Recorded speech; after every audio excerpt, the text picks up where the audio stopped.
more. Got the knowledge in store. Oh yeah, Alan Ng, watching top of the flare. Movie and TV show reviews that you need. Film threats on firework, planting the seeds. Film threat, we keep it real. Dive into the stories, you know the deal. Turn the phone, it's the place to be. Movie lovers gather round. 1, 2, 3. From blockbusters to indie gold. Oh yeah, Chris and Alan break the mold. Pop your corn, turn down the Hey everyone, happy Wednesday. Yeah, it's hump day. Let's go. It's Hollywood on the rocks here on a Wednesday. Today on the show, is Hollywood the new Detroit? A lot of people think it is. It's going that direction. We'll talk news stories, Trump's tariffs, and producer, filmmaker, screenwriter James J. Agnew will be here today to discuss what's really happening in the industry. And Alan is here too. Where is Alan? I love when he comes on the show and we talk about all kinds of issues. Even horses get the sads. I do not. What were you saying there, Alan? No laundry is getting done. No tiki-washi, Calgon, ancient Chinese secret, huh?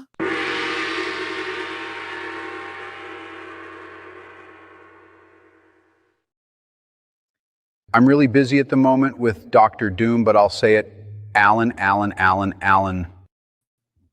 Alan, you're here. So clips are now just me reading super chats. That's where No, I love it. That's just that's how it. how's it going, man? Oh, good. Busy. Been working on the website all morning. Well, it's really good to pivot from always talking Thunderbolts news. I think we have one Thunderbolts item here to discuss today. The new Avengers movie. What about it? Yes, that's right. We're talking about the new Avengers movie. The new Avengers movie is here. So we have Jim Agnew coming on in less than half an hour, and we have news stories. So let's get going. Let's see who's here. Yes, Nasha Smalls. Nasha became a YouTube member. There you go. Welcome, Lord. Chris from Moonlight Productions. Lots to talk about, Chris. I hear you're interviewing the creator of AI short Karen. That will happen a week from today. The creator of the AI short Karen Unleashed will be here. That's another thing Hollywood has to worry about. AI. Thank you, Chris. By the way, I'm reviewing a movie right now, come out later today, a film that was produced primarily in AI. So oh wow. We'll get to that one later. Leslie Tarkin, daughter of Grand Moff. One of the Iron Man movies was made in Wilmington, North Carolina. They would come down here and make movies for less than they could in California. Yeah, that's everywhere outside of California. Yeah. Sam Spurgeon, I heard French films cause being late and gay, Chris. Yes. You could not be more correct. And the great Lord Thoth says, like, share, subscribe, hit that bell for notifications. Sign up as a member. Join us on X, Discord, Rumble, and Instagram. Buy our merch, shop.filmthreat.com. Look at that. Check out the new stuff at my request. Atomic Glory outdid herself. It's the shark-inspired summer collection here. Summertime is here. Film Threat shirts. I love it. We still have our superhero style collection here. And by the way, F's in the chat if you want to see Chris Gore in that tank top and a Speedo. F's in the chat. Let's see. Well, look at this. We have Camp Film Threat. Look at that, folks. Oh, hey. Get your Camp Film Threat. I love these. I love the detail. Lori has outdone herself. I'm so impressed. This is great. Look, we've got guys in sunglasses. Camp Film Threat. I'm going to get all of those in mint. We have the color mint. I love that we got the staff of Film Threat to model these shirts. The staff of Film Threat is looking good these days. Yeah. And they're all single. They're all single, folks. So there you go. So great job on that. I can't wait. So thank you, Lord Thoth. Go to shop.filmthreat.com for that awesome stuff. We have a lot of things to talk about. A lot of things. This was a trailer that just dropped that I'm excited to talk about. This is Dave Franco is a part of this. I don't know if you're a fan of Dave Franco. Wait, what am I doing? We're gonna watch this trailer together. I have not seen this whole trailer. It's the trailer for Together, a horror film that what do you talk? Who are you talking? They do this preview of the trailer before the trailer, but this is very short. Let's react together, Alan, because here we go. Let's watch it. 2.5 minutes. Here we go. Ready? Yes.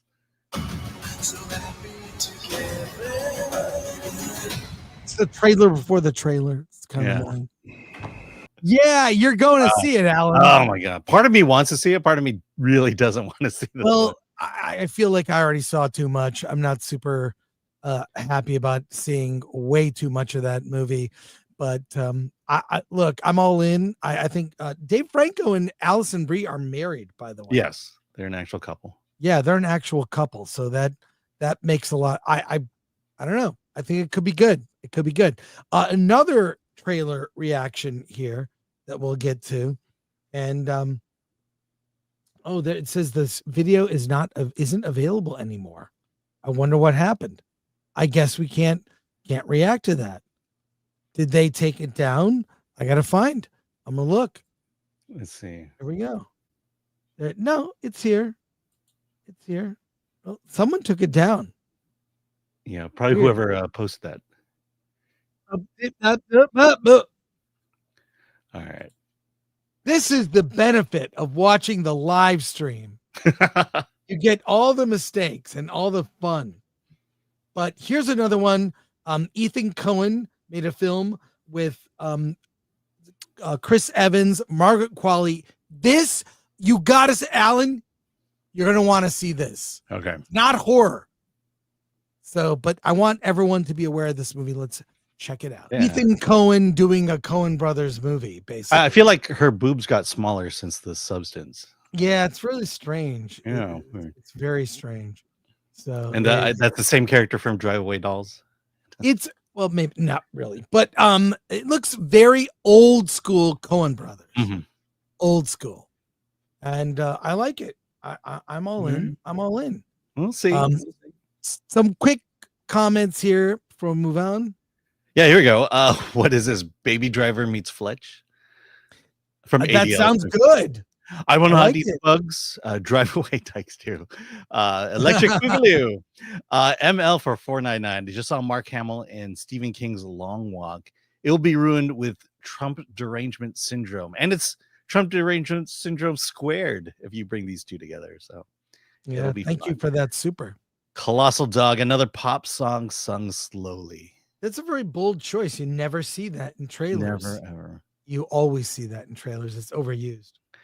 Corey Alphen, these trailers reveal too much. Yeah, it's a modern trailer philosophy that I disagree with. I don't like to see the trailers kind of ruin the whole movie, but we haven't seen the movie. Yeah. I think a taste of the story, like stick to the events in Act 1, but what I'd like to see is, or how about get filmmakers involved in the trailers? Yeah. Now some news, couple news items before we get to Jim Agnew joining us. The Golden Globes adds Best Podcast category.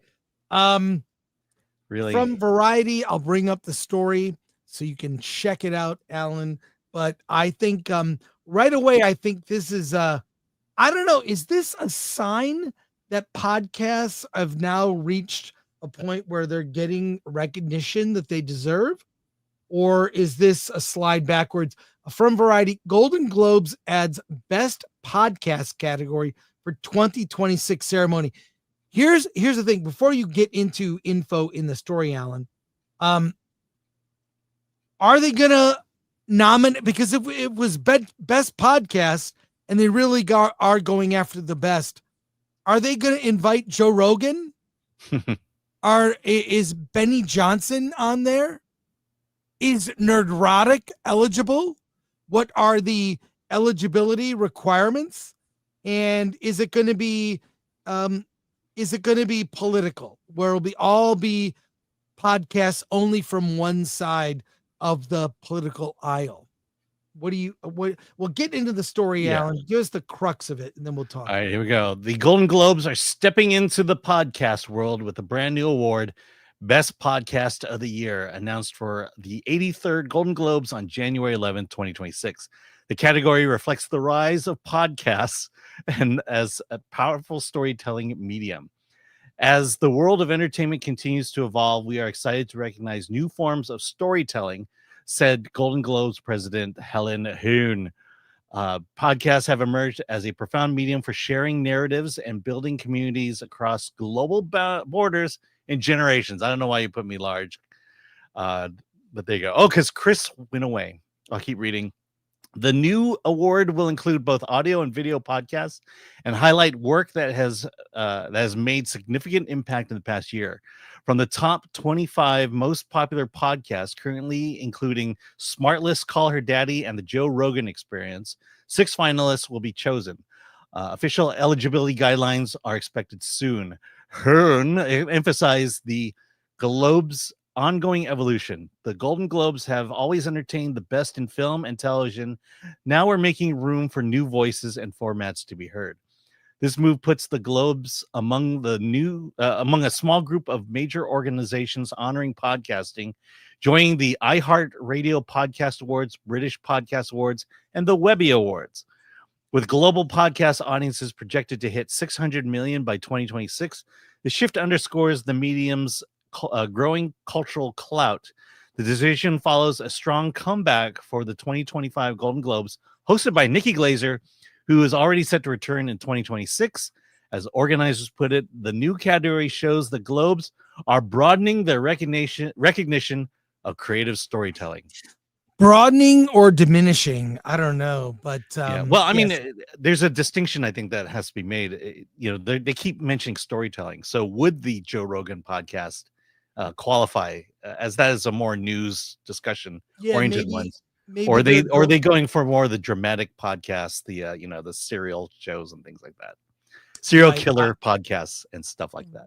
We'll see. I mean, I think there's room for a podcast award show. I did a podcast years ago that was got nominated. But for an award. Yeah. But it's. I mean, I agree. I love the fact that the president says podcasts have emerged as a profound medium for sharing narratives, because podcasts are new and they haven't been around that long. Yeah. So congratulations, podcasts. You get recognition. Yeah, well, we shall see. We shall see. My feeling is, like other kinds of entertainment, it will skew politically on one end of the spectrum. And I think that will diminish the significance of the award.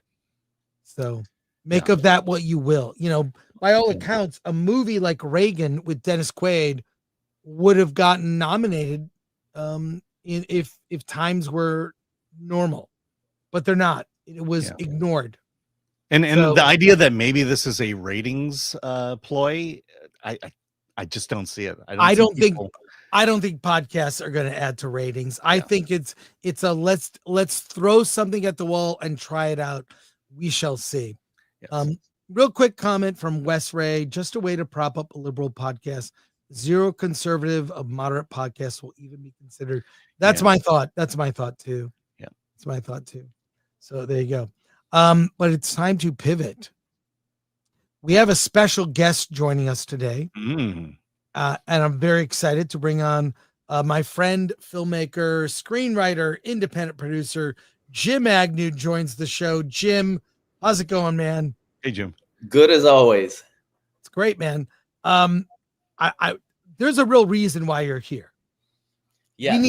We need to talk. We need to talk about a few things, but one of them being, we were talking the other day about that article that came out, said, you know, LA or California is going to become the next Detroit. And yeah, let's jump right in. I want your comments on that. Okay. Well, just a little bit on my back history. I've produced and put together maybe 20 films and done 5 or 6 of them in LA, the last 2 years, we've done a movie in Italy, in Mississippi, and Kentucky. And the reason why is because you can't shoot in California anymore or LA.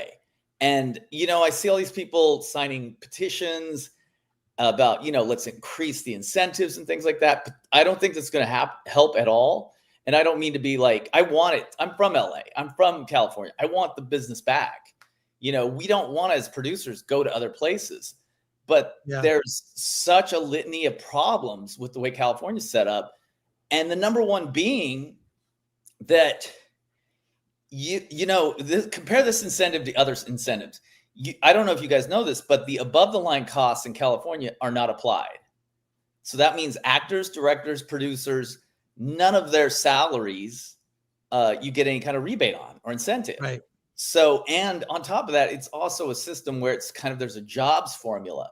So pretty much everything that's going to happen and it's always been like this, is that it's going to be studio stuff. No independent films are going to qualify for the incentives. I don't know anybody who's ever gotten it that does indie films in 20 years of doing this. Well, you were telling me that there's a lottery. There's money. You apply for this lottery. You either get it or you don't. But I want to break up our conversation by topic. So let's talk about this idea first of production in California and why it's gone so sideways. And you told me something shocking, that production will never return to California. I don't think it will. And there's lots of reasons for that. The big one being that above the line incentive, where even if they double what's available, the way it's structured, it's not competitive with any other state or country. Can you explain above the line incentive? Yeah, above the line means you can apply the star's salary, the directors, the producers, and the script.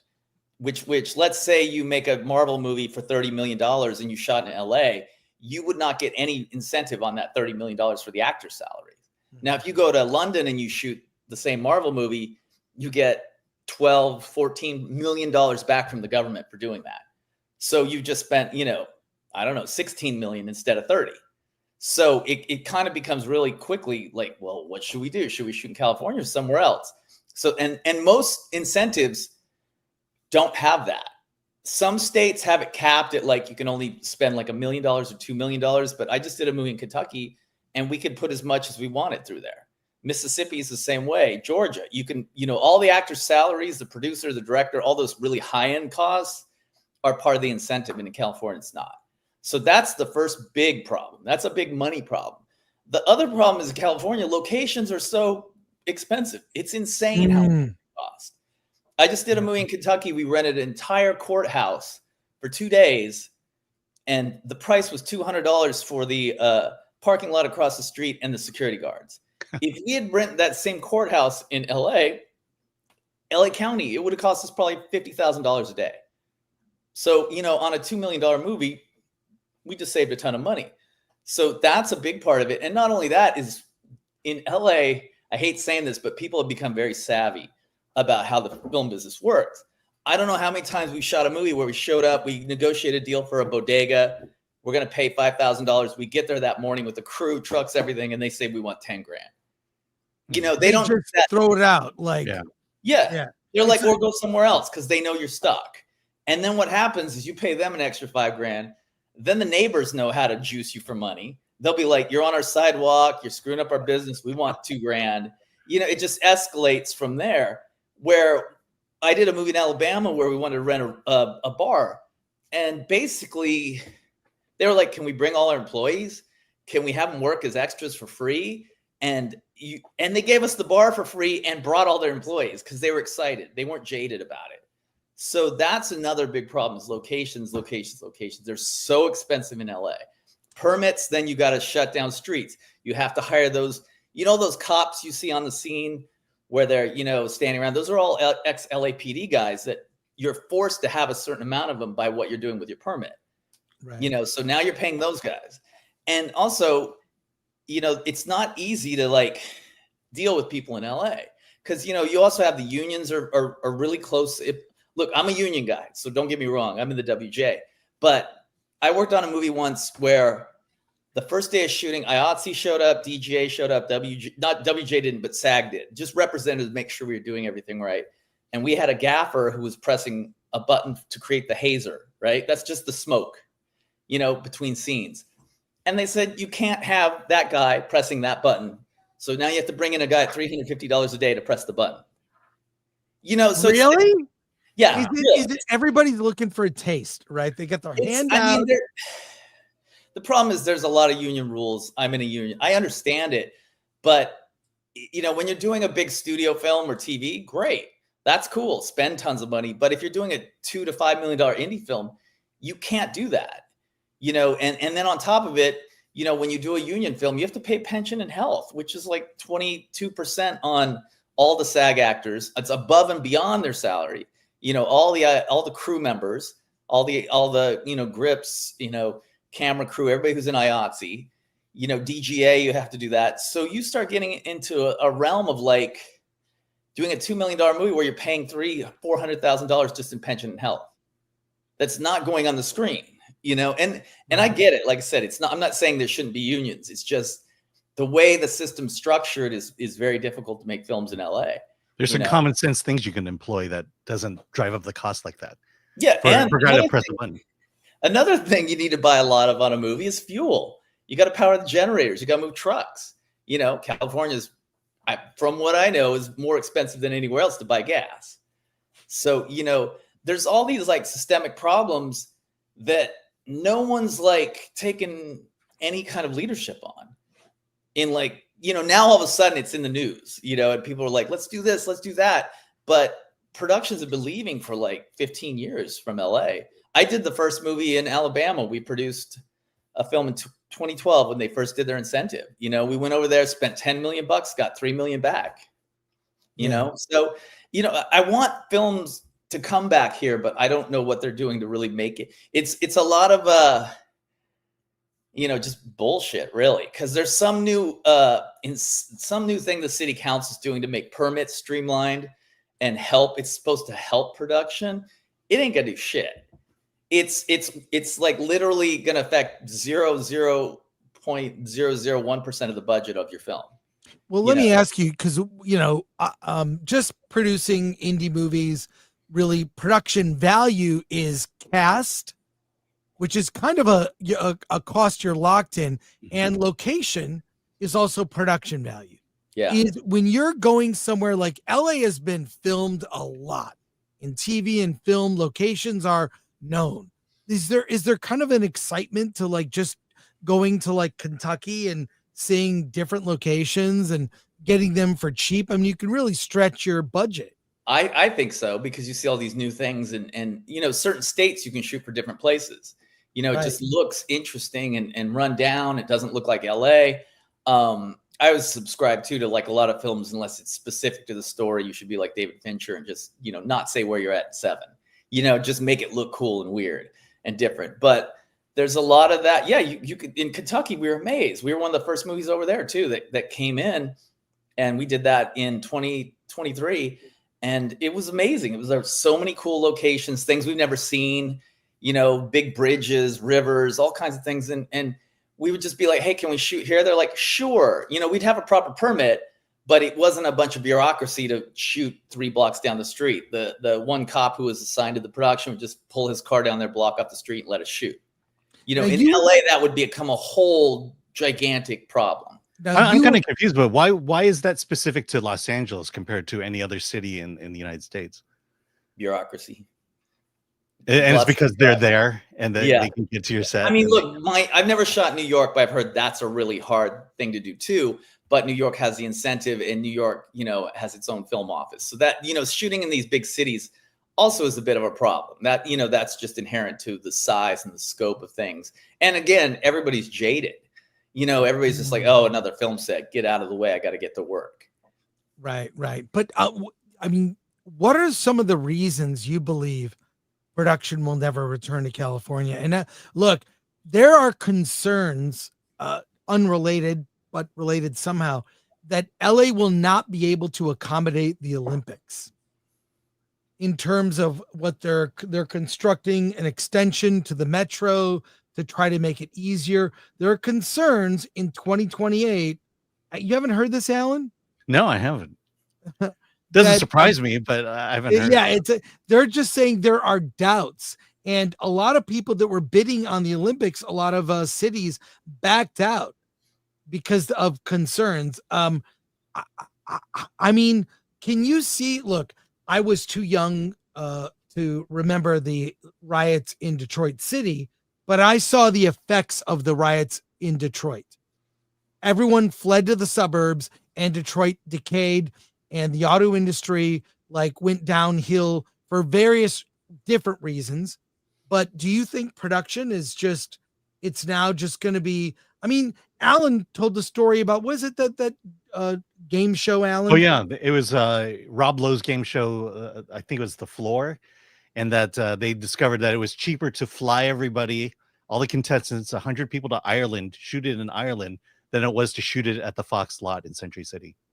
Yeah, because you don't have to pay if you go to socialized medicine country. I'm sorry, let me rephrase that. If you go to a country with socialized medicine, you don't have to pay pension and health. You might have to pay a little bit of pension, but they all have health care. So you're not paying that 22% on top of everybody. Just, everybody across the board, from the gaffer to the grip to the dolly grip, everybody needs to be paid that. And I'm not saying they shouldn't, but I'm just saying it just becomes, cost prohibitive. And the other thing is too, especially with indie film, the margins are getting tighter and tighter. Streamers are paying less. So you can make money. Every movie I've worked on has made money, thank God. But the margins are getting very slim. So if you don't do everything right, you can lose your ass. And that's the other thing too. It's like if all these movies start being made where they're making no money or losing money, there's not going to be any movies. That's just business. And LA, I think, back to what you guys are saying about the Olympics, I think LA across the board and California, this isn't like a red or blue issue or Democrat or Republican. We have a complete lack of creative thinking across the board. Mm-hmm. There's not many people who have any kind of business background or think about anything like that. I mean, look, I just moved from Hollywood. I was in Hollywood for a long time. I live in Burbank now, right down the street from Chris. But yeah. But Hollywood has their councilwoman's Nathaya Rahman, right? She represents Hollywood. Her husband's a big TV, producer and writer. He doesn't do shows in LA. His shows are all being shot in New York and other rebate places right now. So if the person who's the city council person who represents Hollywood is living with someone who goes somewhere else, what chance do we have to fix any of this? Yeah. I think I think the, elected officials really don't understand business. They're sort of full-time working in public service, no experience as small business people. I mean, that's why over COVID, the restrictions that were put on small businesses were criminal. They were criminal. When you saw the woman who owned the Pineapple Hill Saloon kicked out of her, not able to do business, had to lay off all her employees while there was a Hollywood production shooting right next door, no understanding or empathy for those businesses. Yeah. And another thing, you guys, I'm sure, have seen that all these legacy restaurants are going out of business, just in the last 6 months. And it's like, why doesn't LA City just say, okay, we're going to put a moratorium on leases for commercial property for 2 years? Because that's what they're all complaining about, their leases going out. But they don't think like that. No one's thinking in a business sense. And I think they've really just taken the film industry for granted, that it's here, it's doing all this stuff, but it's been leaving for like 15, 20 years progressively. Now it's like everybody, I feel like California and LA are sitting here going, what are we going to do? While the last 20 years, everybody's lapped them intellectually in how to deal with this problem. Yeah, it's very sad, but it's also, as an indie producer, you've made movies in the several $1 million budget, not anything too big. But when you see the big studios going other places, they go where they get the deal. But you're kind of playing whack-a-mole with this state has this state has this, and the states compete for your business as a producer. Yeah. Yeah, I've been on many productions where we were going to go to Spain on the last movie I was a producer on. And we were doing all the paperwork and everything. And then we realized we could kind of save more money by going to Mississippi. And literally 3 weeks before shooting, it's like, we're going to Mississippi. That happens a lot, more than you guys would realize, where literally you've applied for the tax rebate. You're doing all the paperwork, because some states charge you a few $1,000s. Some don't charge you anything if you have your financing in place. So it's I don't want to get in the weeds on that, but you can apply at multiple places and either use it or not. But, it's easy to just kind of shuck and jive and go, oh, we can make more money. Oh, they have 40% now. I get these calls all the time that, like, Missouri, I guess, has 40% now. And if you shoot in the city, it's 50. So everybody wants to go to Missouri now. And it's not that people are like that greedy. It's just the only way to make a profit, because distributors, we talked about this, distributors are trying to take 30, 40% off the top now. Distributors, like sales agents and stuff. And they never did that before. It's like they all kind of got together to talk to each other and said, here's what we're going to do now, So the margins are very low. And if you don't have these kind of things to help you, it becomes, you're upside down before you even start. Well, what is your prediction then? What happens now that production, I'll just say how I've observed it. I want to hear your thoughts. I know people who haven't worked in a year or years. I know people who are pivoting their career to go to culinary school, to not work in film or TV. Just, there's always jobs to be a chef or a cook. So what's the fallout? And I think it's like this quiet thing where no one is telling the truth. What is the truth? Yeah, I think you're right. Lots of people. Here's the thing. Let me backtrack one step. Is when you're above the line, like a director, producer, and even actors to some extent. Let's say you're the main actor. You're a star actor.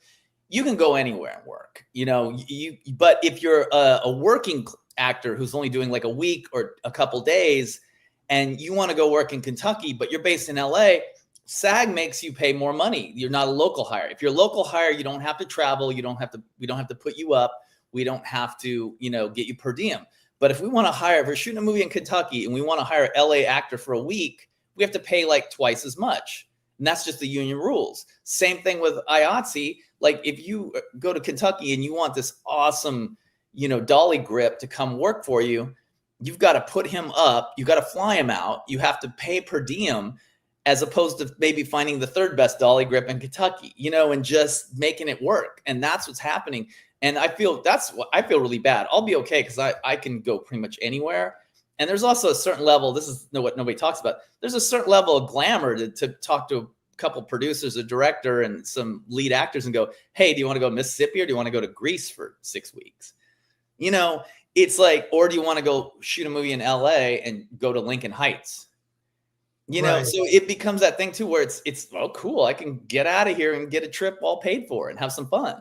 So, but the crew people below the line, like we were talking about, all the working class crew and people who run a movie and make a movie, they can't do that. So they're kind of stuck wherever they are. They can still get jobs other places, but unless there's a lot of money to make the film, they're not going to fly those guys in. Well, what's the truth then about? Is there a whisper network of people who are actually saying something has to be done?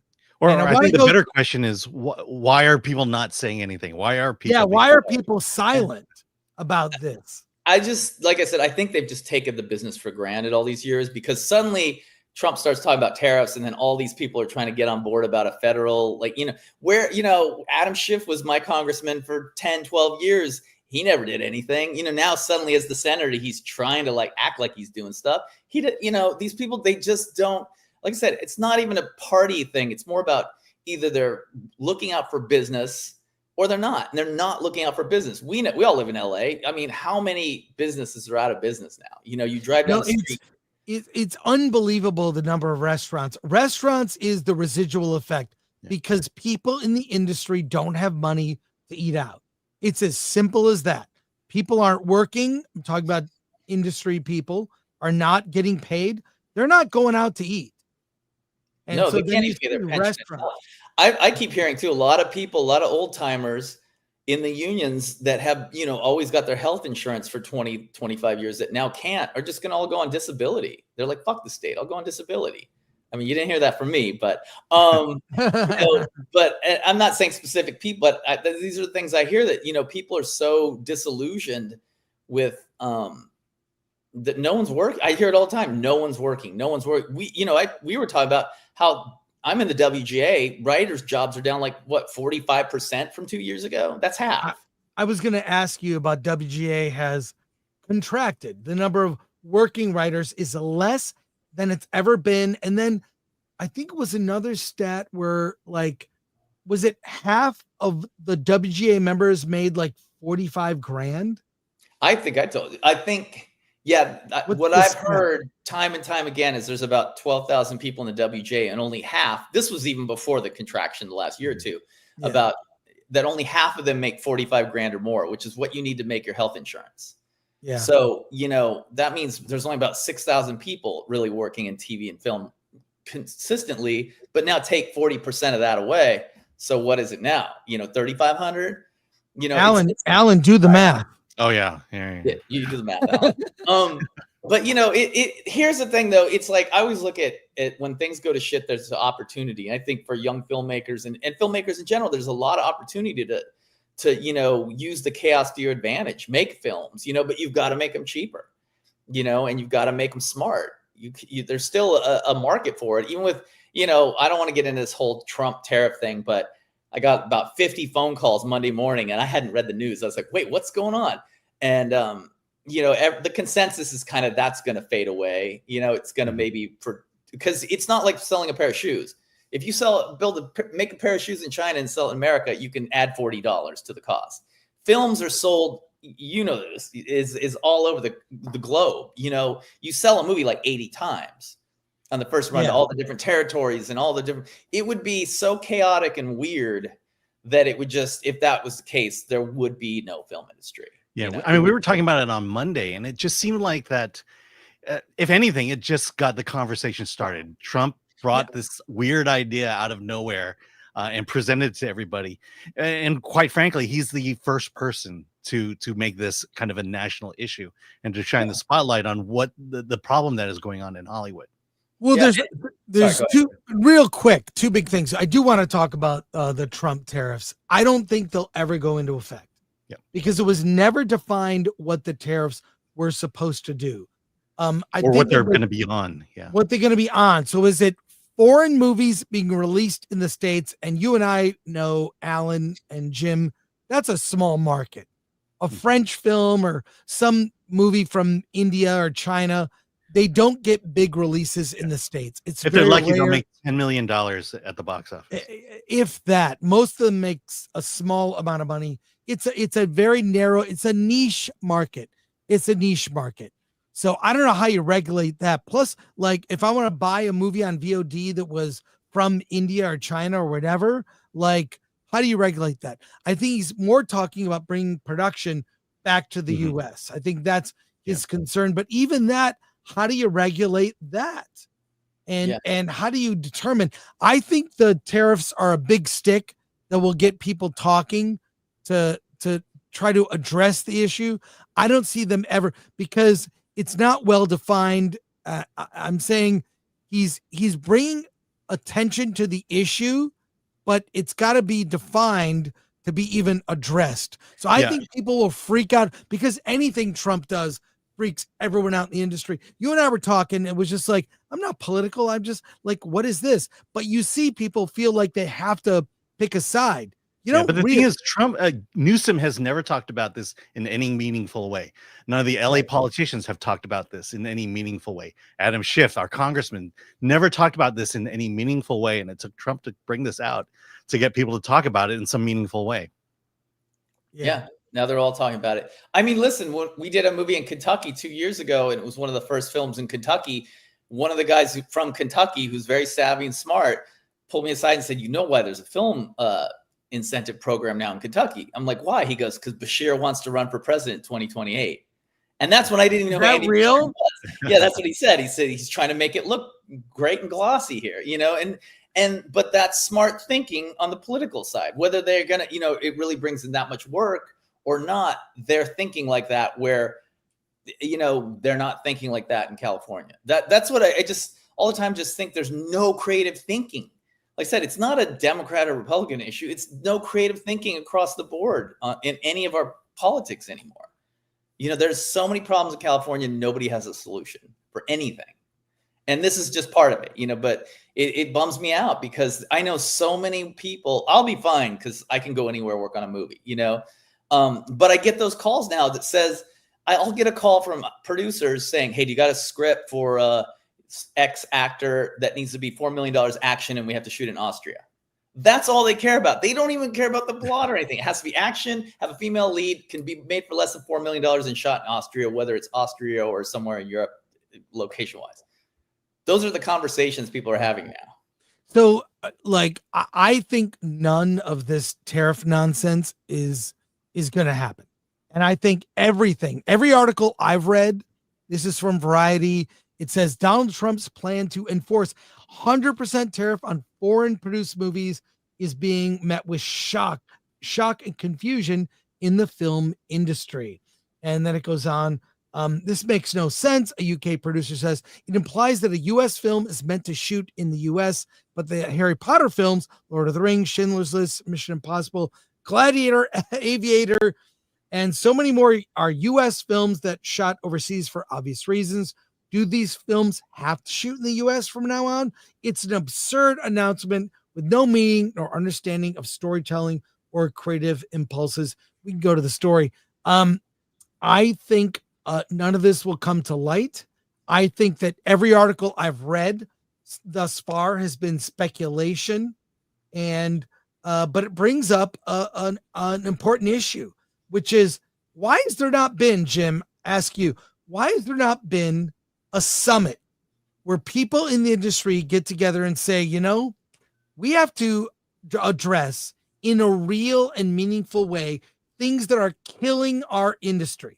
I mean, the heads of all the studios, bring in some indies and sit down and really discuss privately what is happening and how the industry is getting killed. Costs are out of control. And it's had production flee. Yeah, what are your thoughts? I think a big part of it's Netflix and Amazon and all these streamers. Because I remember we went to Netflix, I don't know, maybe 2017 or 2018 to pitch a TV show. And we're sitting in the lobby, and I'm sure you've probably been to the lobby there. It's like they have like free sandwiches and you know, whatever you want. You know? Yeah, it's crazy in that place. And we had just pitched the same show like at, I don't know, Universal and Warner Brothers, a few places. And at those pitches, we went to these old school 1920s bungalows, you know, and then we go to Netflix and it's like crazy. And I said to the producer on the show, I said, I don't know if I trust a company that spends this much on a lobby. And he goes, you know, he said to me, he was so right. He goes, don't look at them as an entertainment company. They're a tech company. They're just trying to get market share. He goes, it doesn't matter. They're just spending money to get market share. And that's what happened. That's what happened the last 5-6 years. That's why there's so much garbage and bad TV and films is everybody were racing against each other. Well, nobody was paying attention. You know, the money spigots were just on for everything. And now that everybody's tightening their belts, they're like, holy shit, what's going on? That's what I think really is happening. Yeah. Yeah. You know, you have to actually make money. I mean, we saw Thunderbolts the other night. Like $30 is a lot for a movie, but imagine if we had to pay 50, you know, I don't know if I'd go.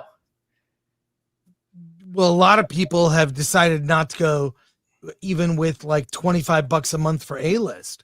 It's a hard time finding an A-list, AMC A-list. Now you can see 4 movies a week, every week with your AMC A-list membership. But I was in a conversation thread with a bunch of people. I don't know that I can find 4 movies a week I want to see, much less 1 movie a week.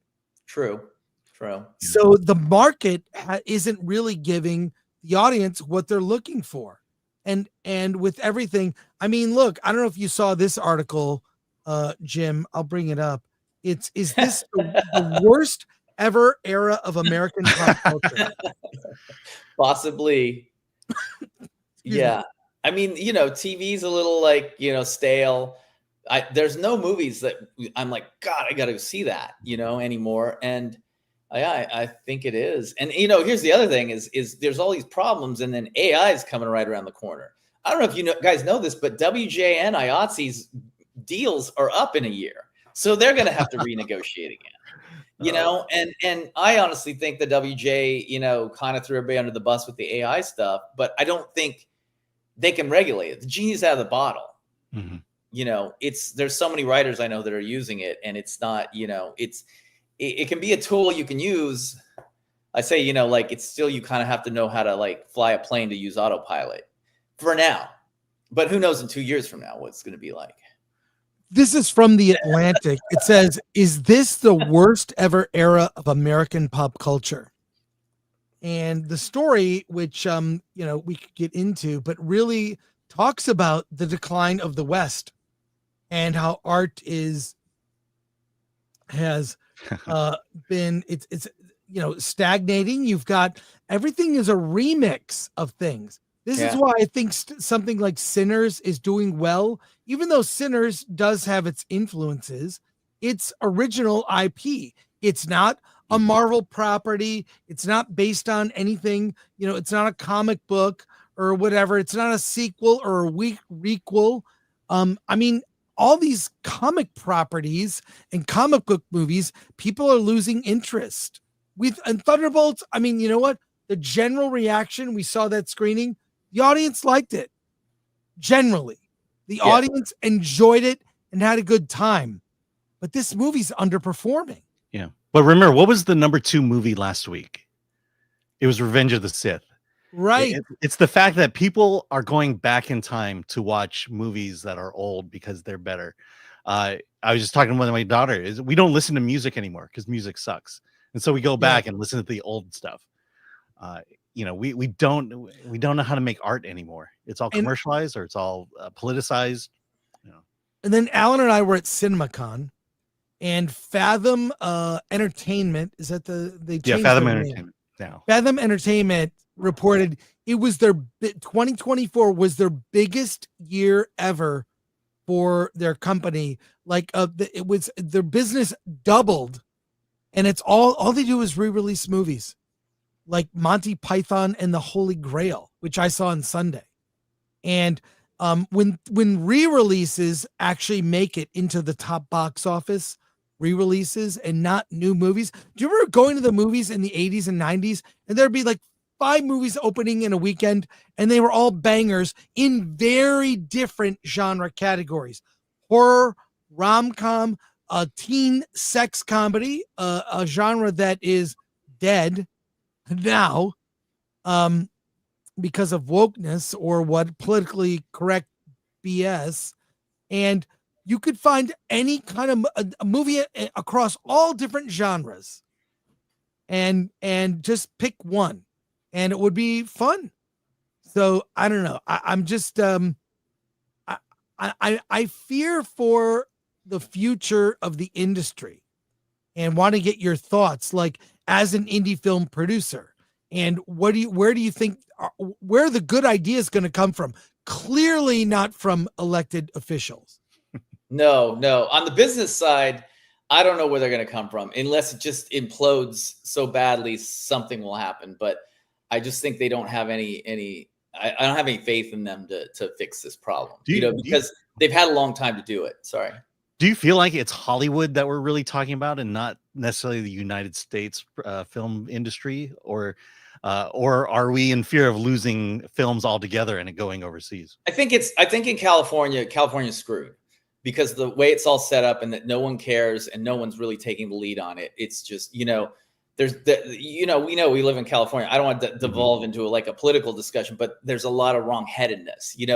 There's a lot of California assemblymen and state senators who just pass bills to get in the news that are absurd and weird instead of focusing on how do we bring more business back? How do we put money in people's pockets? They don't care about that stuff. This is the problem with all of our elected officials. Whenever you watch a thing on social media or big tech, there's a Senate conference hearing, there's a conference hearing, a congressional hearing, and they bring in the tech. It's like talking to your grandmother about Instagram. Elected officials do not understand these devices we all have, our phones, right? They don't get it. And so I doubt when you see just how bad they are at discussing intelligently how tech works. Imagine how bad they are at understanding how the industry works, how Hollywood works. Yeah, that's my big problem with it all, is that they don't have any business sense. And most of the people you look at them, they're urban planners, community organizers, lawyers. Like, there's no one from business. Now, a lot of people would say, yeah, Trump's from business, I hate him. But that's not what I'm talking about, is like right or left. I'm just talking about being smart about business. You've got to look. I subscribe to the French Revolution theory. If 50% of the people can't pay their bills, we're in a revolution. Mm-hmm. So it's like, you got to like focus on that more importantly than anything, really. I mean, I always believe you can't be progressive till you make sure everybody's taken care of financially, then you can think about other things. But it's a luxury. luxury. I'm jaded, but that's how I think about it. But I don't know. I think what Alan was saying, I think the movie industry is actually fine. I think it needs to be kind of put through what it's going through right now, because that's how we're going to get better movies. It's you can still make money, you can still get things out there. But as California, I think screwed. But the thing is, look, there's also a lack of what you're saying, Chris, a lack of like wanting to take any chances or do anything cool. And I'm guilty of that as much as anybody else. I need to make money. I got a kid and a girlfriend and a house, so I have to get paid. Did I want to write that Kill 'Em All 2 Van Damme movie I did last year? No. Do I think it's good? I'm not going to say anything. But I'm like, okay, nobody's going to see this. I got a great payday. It shows up on Netflix and it's top 10 movie for like 2 weeks. Like, what? And your name's on there. Yeah, but I mean, at least I got paid well. I've learned to get paid well if something's, not going to be something you're proud of. But I've got all these great scripts that people read, and they just are like, well, that's great. We can't do it. You got anything with people running in circles, shooting each other? Because they don't want to take the chances. And another thing that's really depressing, and it goes back to the size of films and how tight the margins are, is 10, 15 years ago, you'd shoot an indie film in 25 days, maybe 30 if you're lucky. And then it kind of got down to 20. Now it's down to 17. And now I'm hearing all the time people trying to make movies for shooting 15 days. So you're only in a 3-week period and you don't have to go into the 4th week. So it's like 3 5-day weeks. Let's make the movie in 15 days. You can't make a good movie in 15 days. Unless you're really good filmmaker and there's no gags and there's no, but if you made a very stripped down, $250,000 movie, you can, but you can't make a $2 million action movie in 15 days, and that's what they're trying to do. And that's why there's so much bad stuff out there. Let's go to questions from our audience. I want to do a little Q&A with you here, and we'll follow up. Lori, Atomic Lori, if you would bring up the questions, Alan will read them. Yes, I will not eat the bugs. Asks, hey Jim, hi Jim. I had a question. How did you end up working on Dario and Argento's Giallo? That was one of those weird things in life where I went down to that old video store on Sunset, the old Tower Record one, and I was like thinking about like what should I write next? And I saw some of his old films, and I was been a fan of his. So I'll write a contemporary Argento movie, and gave it to a friend and told him that. And then he somehow knew Dario Argento and sent it to him. And so Dario called me like a week later. It's like, I love it. Let's make it. And it just kind of a lot of synergy there. It was just like, that movie has a lot of problems. And it could have been really good, but it is what it is. But you know what? Dario is one of the coolest people I've ever met, and got to spend 3 months with him every day in Italy. So that made it worth it. Oh yeah. So it was a lot of just the universe saying this should happen. All right. Okay. Yeah. Matthew Hammond for 499. Have U.S. Hollywood unions considered rewriting their contracts to encourage more productions? Go to percentages or some other method of payment? Not that I know of. You know what they should do, and they're going to hate me for saying this, and even my own unit, the WJ, they should allow people right now, because things are so dire, especially IATSE and SAG, they should allow you to work like 45 days a year on a non-union film and not penalize you. But you can't. It has to be either all non-union or all union. But they should allow people to, I think work. Even WJ should allow us to do one movie a year right now that's not union. Because I've had people say, you're WJ, I can't hire you. I mean, if you're shooting in Kentucky or Mississippi, you don't have to use. That gets in the weeds. You still have to be IATSE unless you're at a certain lower level. You know, you have to still be a union film. So, but there's a lot of people, or the crew has to be all union or all non-union. And, you know, I know some people who will like just use a fake name, you know, or have a loan out company so they can work because they want to work. They're not trying to screw their union. They just have to put food on the table. So I really think the union should give, like, you know, let people work for 45 days out of the year on non-union films. Don't penalize them. Let them go make some money when they're not working. All right. Matthew Hammond for 499. I just oh yeah, we got that one. Let's see. Here we go. Patrick Lemire asks, Georgia taxpayers get 19 cents back on every dollar of tax breaks it gives to productions. It sounds sexy, but I'm not sure it helps the overall Georgia economy to take productions out of LA. Yeah, I don't know either. That's been a never-ending question about whether these incentives are worth it or not. You know, sometimes you build studios, sometimes you do, you know, this and that, but that's why Michigan, where Chris is from, they had an incentive for a very long time and then they got rid of it. I did one movie there, did a Wesley Snipes film there at the very end of it. And yeah, they just realized it wasn't worth it. So that's a question for people smarter than me. Yeah. But because I think the idea is if you bring business in, it will cover the costs of the tax dollars going out. Yeah, and it's all the people, you know, going out to eat and staying in hotels and stuff. I don't know. I've always wondered it myself. So yeah. Okay, let's see. Here we go. Steve Z for 5, retired cop here who has worked on many movie shoots. You want a cop on set while filming in LA, it's a safety issue. Yes, I agree 100%. But I was driving down Sunset yesterday and they were shooting some movie with a pink cyber truck, and there were literally 35 cops to shut down an intersection. I'm not joking when I'm saying 35 because I worked on made production. So you're right. You're right, Stevie E. It's just there has to be kind of like, you know, when you go to when I shot a movie in Detroit, they'd put 1 or 2 cops on this gigantic Wesley Snipes chase scene, where in LA that'd be like 50. So, you know, you get the safety issue, you know, and things like that. Just it has to be measured. Yeah. Next one. Here we go. Andrew James for 5. Any thoughts on Escape from LA? I love the surfing scene. Surfing scene is great. All right. Who's hitting buttons here? Matthew Hammond. Did we do this one? Yeah, we got that one. Who's hitting buttons here? It's Lori. Okay, Lori. Yeah. Albert, not a retro for 5 Canadian movies you should see. Bad Cop, Bond Cop 1 and 2. Passion Day, Hyena Road, Shake Hands with the Devil, and a miniseries called Russia/Canada 72. Great.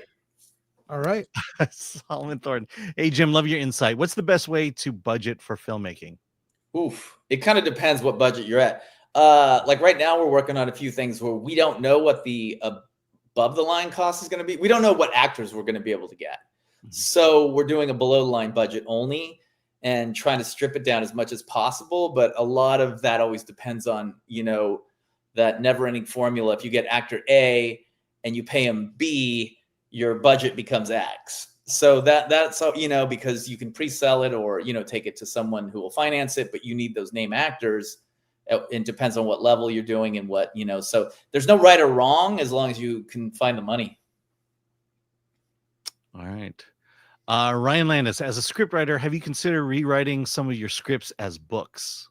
Funny you should ask that, Ryan. Yeah, no, I have one script that's a really great script that I can't get made because I think it's just too sophisticated. So I'm thinking about turning it into a book. So yeah, actually I am. Or novella. I don't know if I can write a book. Yeah. Chris knows someone who can help writers make books. Some Norwegian guy. I have a friend that can hook you up with, Jim. Thanks. I appreciate it. Perfect for you. All right, some Norwegian guy, remember for 3 months, 1975 to 2003 was a truly magical period for movies. Yeah. Yeah, that's a good film. I mean, one thing I'm just going to interrupt because when we saw Thunderbolts the other night, I can't believe there's a trailer for I Know What You Did Last Summer. It's basically the same movie with young kids and it's like they're remaking I Know What You Did Last Summer. You know, there's no original anything anymore. Yeah. Yeah, they're taking cartoons and making them live action too. ADLS24. If distributors are taking 30% and exhibitionists take 50, there isn't much left on the bone for actual producers. That's kind of, I understand what he's asking. Exhibitors are for theatrical run films taking 50%. That's more like studio films. When you sell a movie to, like, let's say you go make a $2 million film and you sell it to Lionsgate, you don't have to pay that exhibitor fee. So you're paying 30% off the top though. And then when you pay residuals and everything else, you might get up to 40. So you kind of like, have to double your money to make your money back, but you can if you're smart. Was it you who said that producers, it's tough being a producer because you don't always see money until the project comes out and makes money? If you have a bonded movie, I mean, look, if you have cost overruns, the first thing they're going to do is take the producer's money, to finish the film. And if you do a movie that has a bond on it, sometimes they'll hold the salaries until the movie's finished, or they'll give you part of your salary and keep it in, kind of like an escrow thing until it's done. And if you go over, they're going to use your salary to finish the movie. So yeah, it can be rough, All right. Wes Ray, wild to think in the future, we'll be hearing people from Hollywood tell stories in interviews about making their big showbiz dream come true by moving to Kentucky. Yeah. All right. Targo the White, distributors are charging more money. Why? They seem to be even more worthless than they were in the past. I wish I knew that answer, because they're kind of all coming in like these really bad contracts, even in competitive situations. We were selling a film that like 5 different distributors wanted, and they all came in with the worst, and we couldn't really, we tried to play them against each other and get some things, but they wouldn't back down. All 5 of them were kind of like, which is not usually what happens. So I think they're just realizing that's what they need to do to make money or more money. Mm-hmm. Thomas Pickford 2, LA's weather is too good to become Detroit. That's for sure. All right. Patrick Lemire, culture has stopped. Nothing in music from 2025 sounds like it could have been from 2005. Watch The Office. The size of mobile phones is the only clue that it's not 2025. Yeah. Comment about culture. Good point. Okay. Vorpal Snack. After the LA fires, only 31 rebuilding permits have been allowed. LA doesn't want to recover. Yeah. Well, it's like what we say. There's just they can't get out of their own way of just being bureaucrats. Yeah. David Smart for 5. Okay, guys, what 3 movies you watching over and over again? Me, it's Hollywood 1978, Blade Runner, and Rocky 4. I can tell you one that my favorite movie all time, I watch it all the time, is To Live and Die in LA. I love that movie. And so few people have seen that. And it's just everything about that in the way it ends, that shocking ending.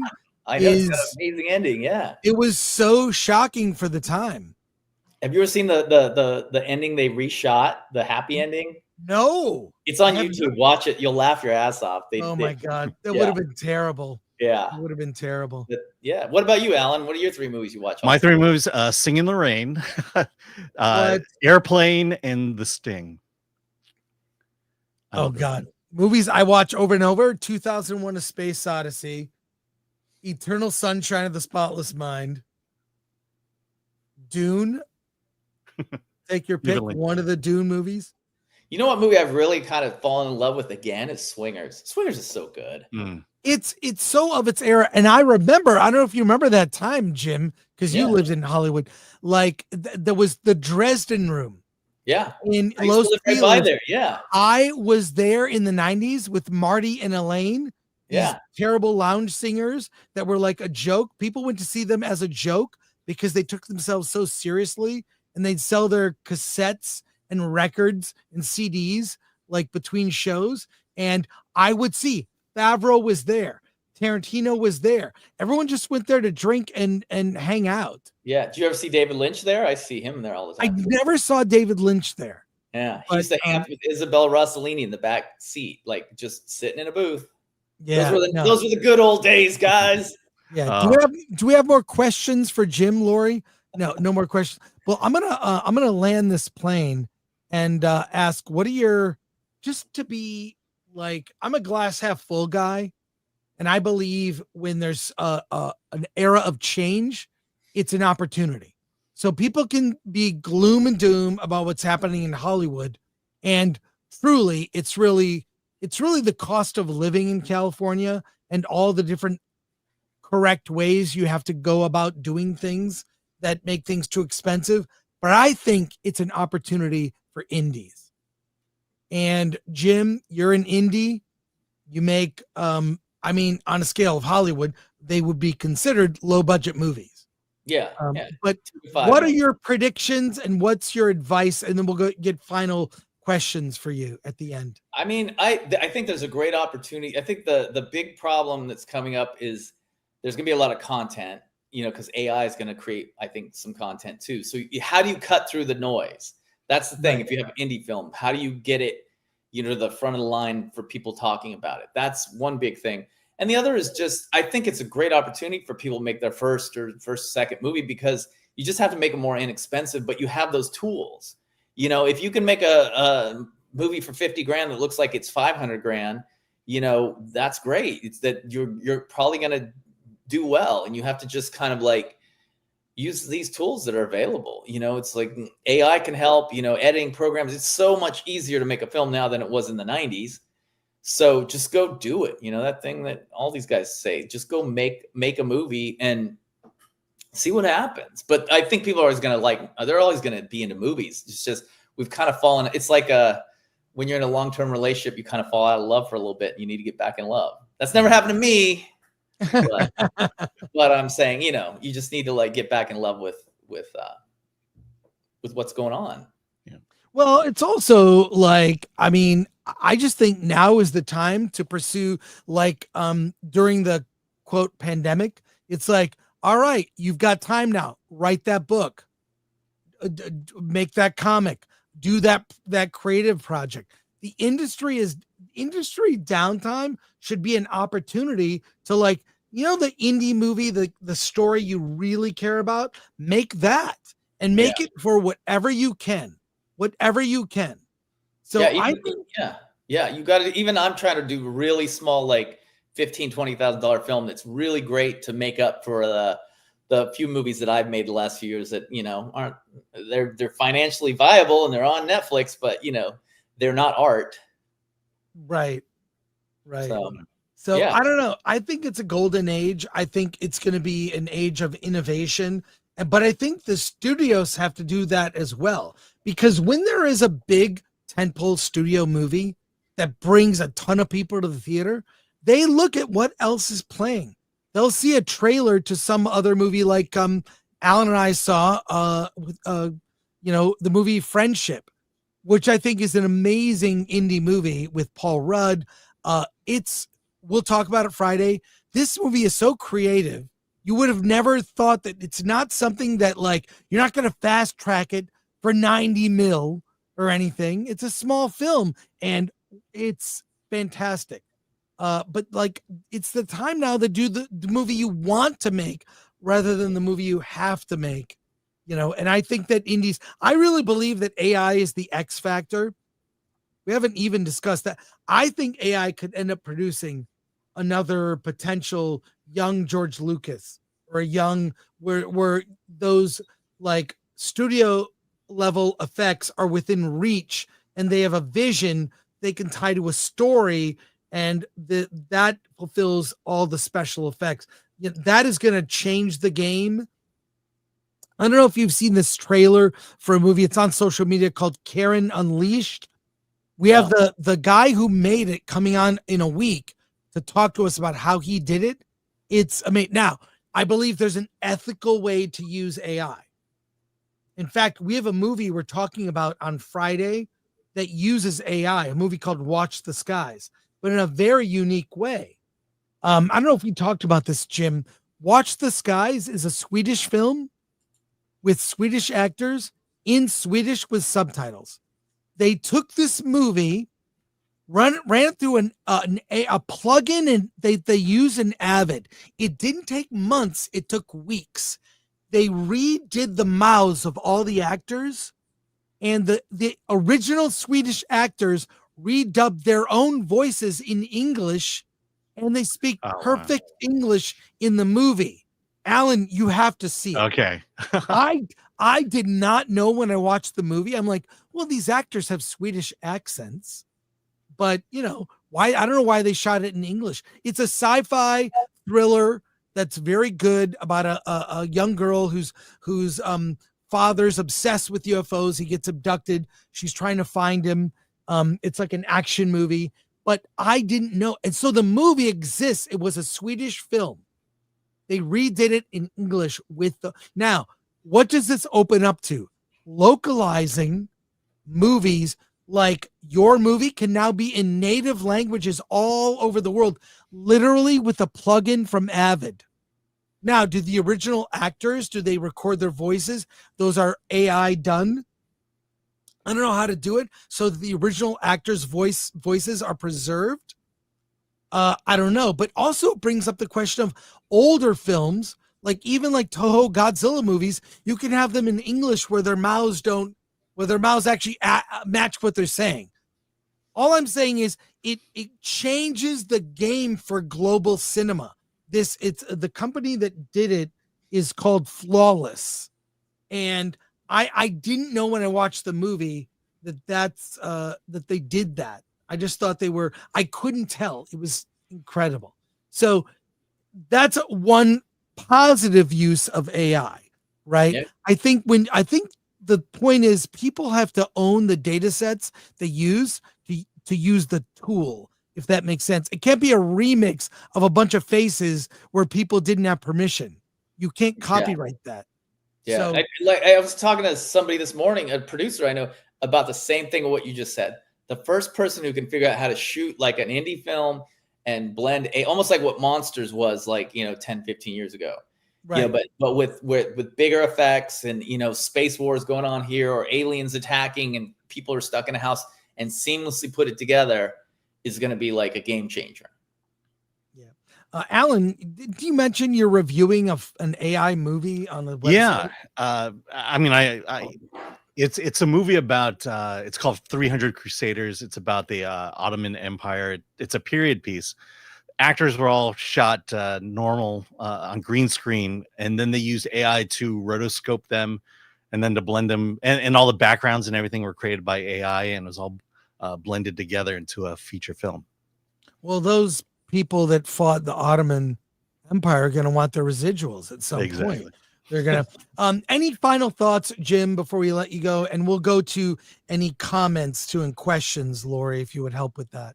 I think I talked a lot already. But yeah, just sad. The situation in California is sad. I don't see it turning around anytime soon. But I think the film industry as a whole, though, is still healthy and viable. Well, here, Jim, thank you for coming on the show. JamesJAgnew.com is your website. You can you can be contacted there. Links to your. Oh, what you did? I wrote that. I co-wrote that. Co-wrote this. All the Hulu, Destroy on Hulu. All your info here. So if you want to follow up, if we have any follow-up questions, final questions, Jim, here we go. Okay, Matt Tween, member for 23 months. Come to Paris, Tennessee for your first French film. For your French films, we have our own Eiffel Tower. Vegas does too, ironically. That's great. Steve Z for 5. What does Jim think about Robert Rodriguez brass knuckle films where audiences can invest in action films? Well, he's not the only one. Like also other Legion people M, are doing that. Legion M does it. Angel Studios to a degree. Eli Roth. Yeah, like a lot of filmmakers are saying, hey, I'm going to do an investor, and then the people that put in the money choose the movies to make. Sorry to interrupt you, Jim. No, I was just saying, I think that just lends itself to a bigger issue, that like these people that are mavericks and not, and I'm saying that in the best sense of the word, and not part of the studio system and just go do their own things, like Rodriguez and Eli Roth they're the North Star showing you that the traditional film business is kind of dying, because they're out there, going, I'm not going to wait. I'm going to go do this. I'm going to do that. I say, sure, invest some money. Don't invest any money you can't lose, but if you want to spend $100 and get a credit or something, cool. All right. David Smart for 5. This question is for Jim. How was it working with Nicolas Cage, And Face Off is another film I would watch multiple times. Cage is great. He's a super cool dude, and he knows so much about movies. We sat there and talked about. I don't know if you've seen it, Alan, but I know Chris has. Thief with James Caan. We sat there and talked about that movie for like an hour. About the one scene in the diner. So he knows his movies backwards and forwards, and he's a really good dude. So he's one of those rare actors that he knows the craft. Yeah, he knows film. He's a film nerd. Mm-hmm. Yeah. So, yeah. And that's the only thing you ask for, really, with actors working with them, is that they dig it too. What they're doing, not just there for a paycheck.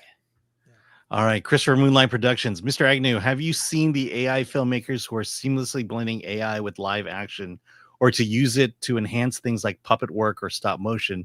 I'm excited for that. Will you try it? Yeah, definitely. I'm trying to get more into Sora. I tried to use Midjourney to make a comic book just for myself to learn. So yeah, I think look, in 2 years from now, you may have a whole studio in your computer. It's still going to be what's going to be the difference maker, though, is storytelling. Always. It's always, AI can help you write a story, but you have to write, you have to have a great story. That's what, like that's what I said about Swingers. Why I still love Swingers is the production value in Swingers is awful, but I can watch it over and over and over because it's got great acting. It's got a great story. It's got great themes. That's the important thing, is always going to be story. Matthew Hammond for 2. Did Terrifier not bypass distributors? Matthew Hammond. I don't know, but I think they might have just gone straight. I don't know. I know Bondit financed that, the same company I just worked with on the Josh Duhamel movie, but I don't know. I don't know how they did that, but they're smart. They went direct to AMC, and filmmakers are able to do that now. We've interviewed many filmmakers who go directly to Regal and AMC and the other chains to get their movies in. They want product. Yeah, I mean, I think it's up to them to do the P&H, but the P part isn't expensive now with digital, so it's more about advertising. So, yeah. All right. Any? Okay, yeah. Oh, and Patrick Miller wants to know, Jim, have you been busted for a guerrilla film shoot? Yeah, lots of times. And was the guerrilla film shoot 100 men versus a gorilla? Was that the? No, I'm sorry, that was bad. That's we've been busted a lot of times for things like trying to do non-union stuff in LA a long time ago, and you get popped. I mean, there's a lot of ways to get around things, a lot of tricks. Even in LA, if you want to get a permit to shoot, you get the photography permit, which costs way cheaper, and nobody knows how to decipher the difference between the one that costs $600 and one costs $150. So there's a lot of tricks you learn, but yeah, I've been busted doing stuff, I was just say, you could still shoot in LA, just don't tell anybody. Yeah, steal shots. Yeah. Any final questions, comments, Dory? Yes, no. Okay. I think that's it. Jim, thank you so much for doing this. Go to jamesjagnew.com to contact Jim. And Jim, I just appreciate your honesty. You're no bullshit. And God, fuck. Yeah, I'm just no bullshit. Let's save California. Yes. I didn't have a choice. I was born here, so I didn't come here. I got to save. I'm here till the end.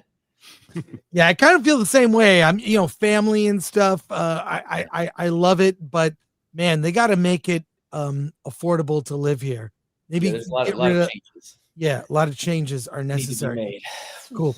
All right, take care. Have a great day. Thanks, Talk guys. to you soon. Okay. Thanks. Later.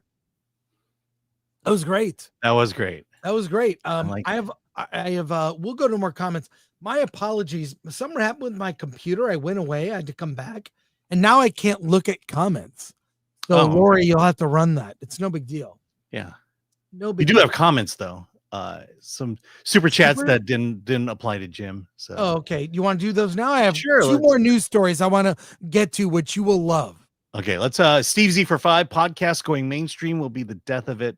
Corpus ruin everything. Corpos ruin everything. I agree with that. I think anything that goes corporate gets ruined. Yeah. Whether it's the Sundance Film Festival, Comic-Con in San Diego, the spirit of something. But although Comic-Con in San Diego, I give them a pass because they're still very, very indie, but the corporations have an influence, but they still Sundance has kind of gone full corporate in my opinion. Yeah, corpos ruined Star Wars. They ruined Marvel. Keep going. Yeah. Everything. Literally everything. All So, right. And next comment. and I'm excited to see the one and only year they honor podcasts at the Golden Globes. William for 5, 0% chance Rogan wins this. Michelle Obama will win. So brave. That sounds accurate. They're gonna nominate Michelle Obama to have that moment where she gets best podcast. But isn't Meghan Markle's show technically a podcast too? She'll be nominated. Yeah, it'll be wonderful. Let's see. Yeah, M for 2. Watching the trailer, Omukade looks terrifying. Or Omukade. Omukade. I'll look it up. Okay. We'll go to the next one from Slain Hope. For 5, Trump should tell the studios to make one pro-America movie for the US 250th anniversary, not tax those films, and the winner gets a huge tax break. I mean, I get his point. It's like American movies should be made in America. And so we're going to make it more expensive to shoot overseas than it would to shoot in America. I'm just looking at the thumbnail for Omukade trailer. Okay. I don't think we should show it. I don't look it up. Omukade. The trailer, just the thumbnail. How this is on YouTube? Should we watch it? Oh, I don't know. Giant. Okay. It's from Thailand. Yeah, maybe we need to watch it first. We'll do it. Okay. All right. No, we'll do it right now. All right. Keep going, Alan. Yeah. I think. Oh yeah, and then finally Thomas Pickett for 2 for our new. $2 for our new AI overlords. I welcome you. It's. I think there is a right way to use AI, and when you see that movie, Watch the Skies, we will have a discussion. Watch their mouths. You've got watch the mouths. I saw the movie. I sat front row for the film and could not tell. By the way, there is a Q&A for members only. Go to our members only videos, a Q&A for the movie Watch the Skies with a cast and filmmakers. Yeah, maybe with AI, we can start colorizing those old black and white movies. Yeah, we can do that. Now let's get into this by suggestion of the chat. The Omukade trailer. I know nothing about this. I haven't seen this. I only saw the thumbnail, and I'm warning you right now, Alan. You are. Because remember when we tried to watch the Terrifier 3 trailer? You are going to be scared. Right. Let's watch this. Okay, here we go. It's a monster movie, a giant centipede monster movie from Thailand. บอกรหัสมา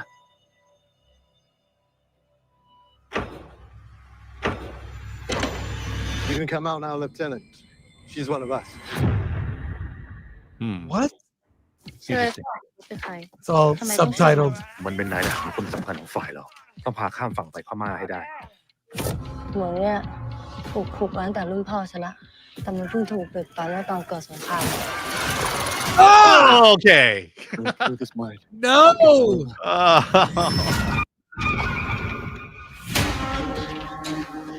Oh my god. ไปได้กันหมดอ่ะแล้วตัวที่อะไรวะเนี่ยโอ้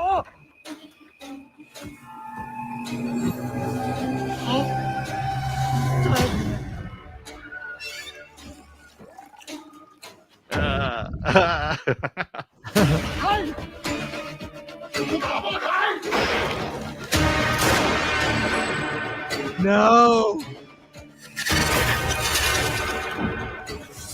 Is that the Japanese they're killing?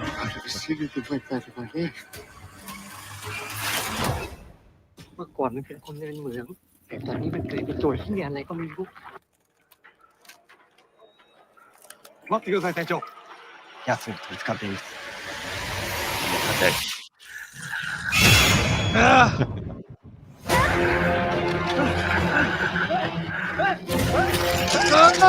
Okay. Oh. Oh.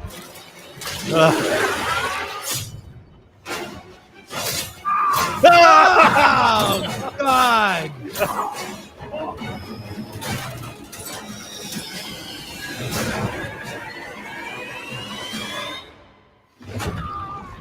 Omukade. Coming soon. Oh my gosh. Alan, will you review Omukade? No, I'm not reviewing, man. You know, Why the not? great thing about horror films from other countries is you can focus all your time reading the subtitles and not have to look at what's on the screen. Then you should watch it. You should watch. I'll read it. Maybe I'll read it instead of watch it. All right. There you go. Okay, let's talk about this. Last week you reviewed Rust. Mhm. And just give us briefly your thoughts, Alan, what you thought about Rust. Yeah. I mean, you talked about it last week, and obviously it's point of controversy. Was Alec Baldwin responsible for the death of the cinematographer? I think a lot of people came to the conclusion it was the armorer there, even though Baldwin is a producer on the film.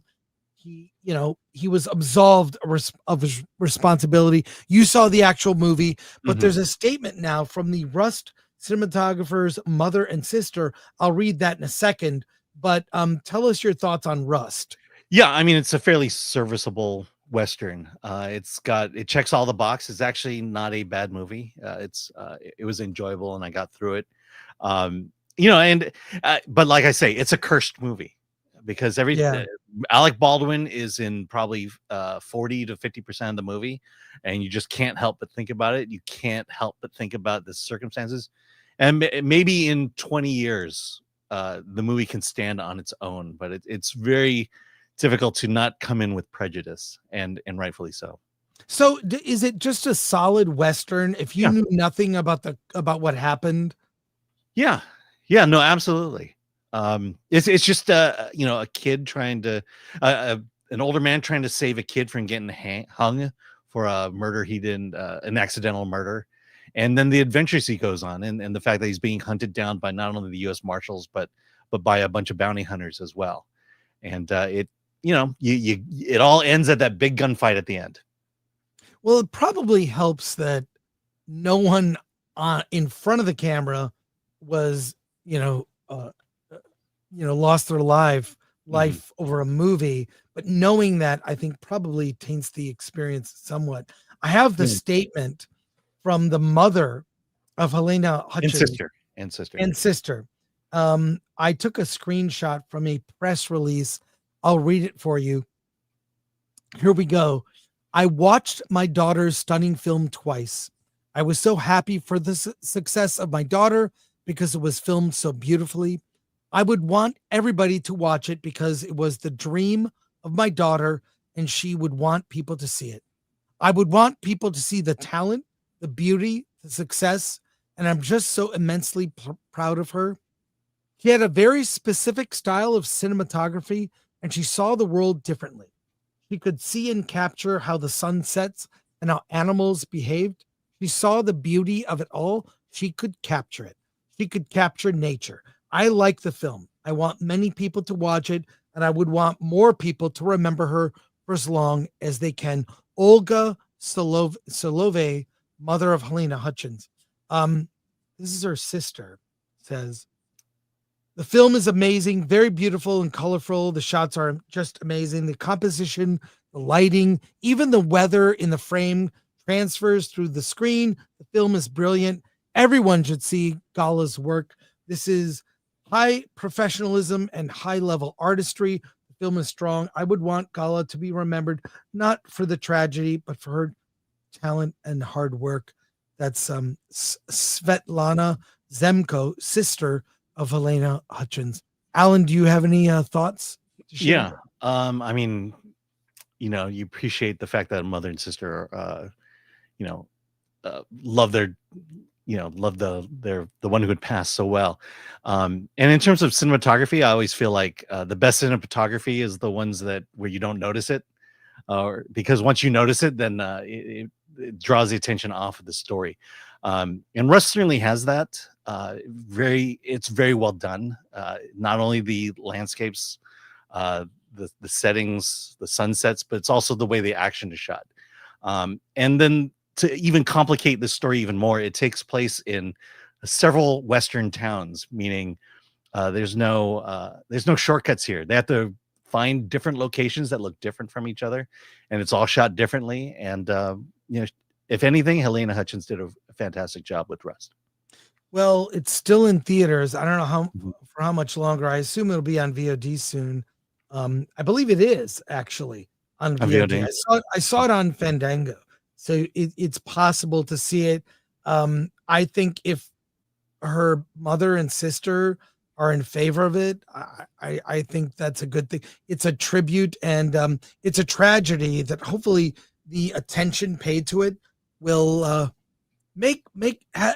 give more people an awareness that safety on a film set is absolutely essential.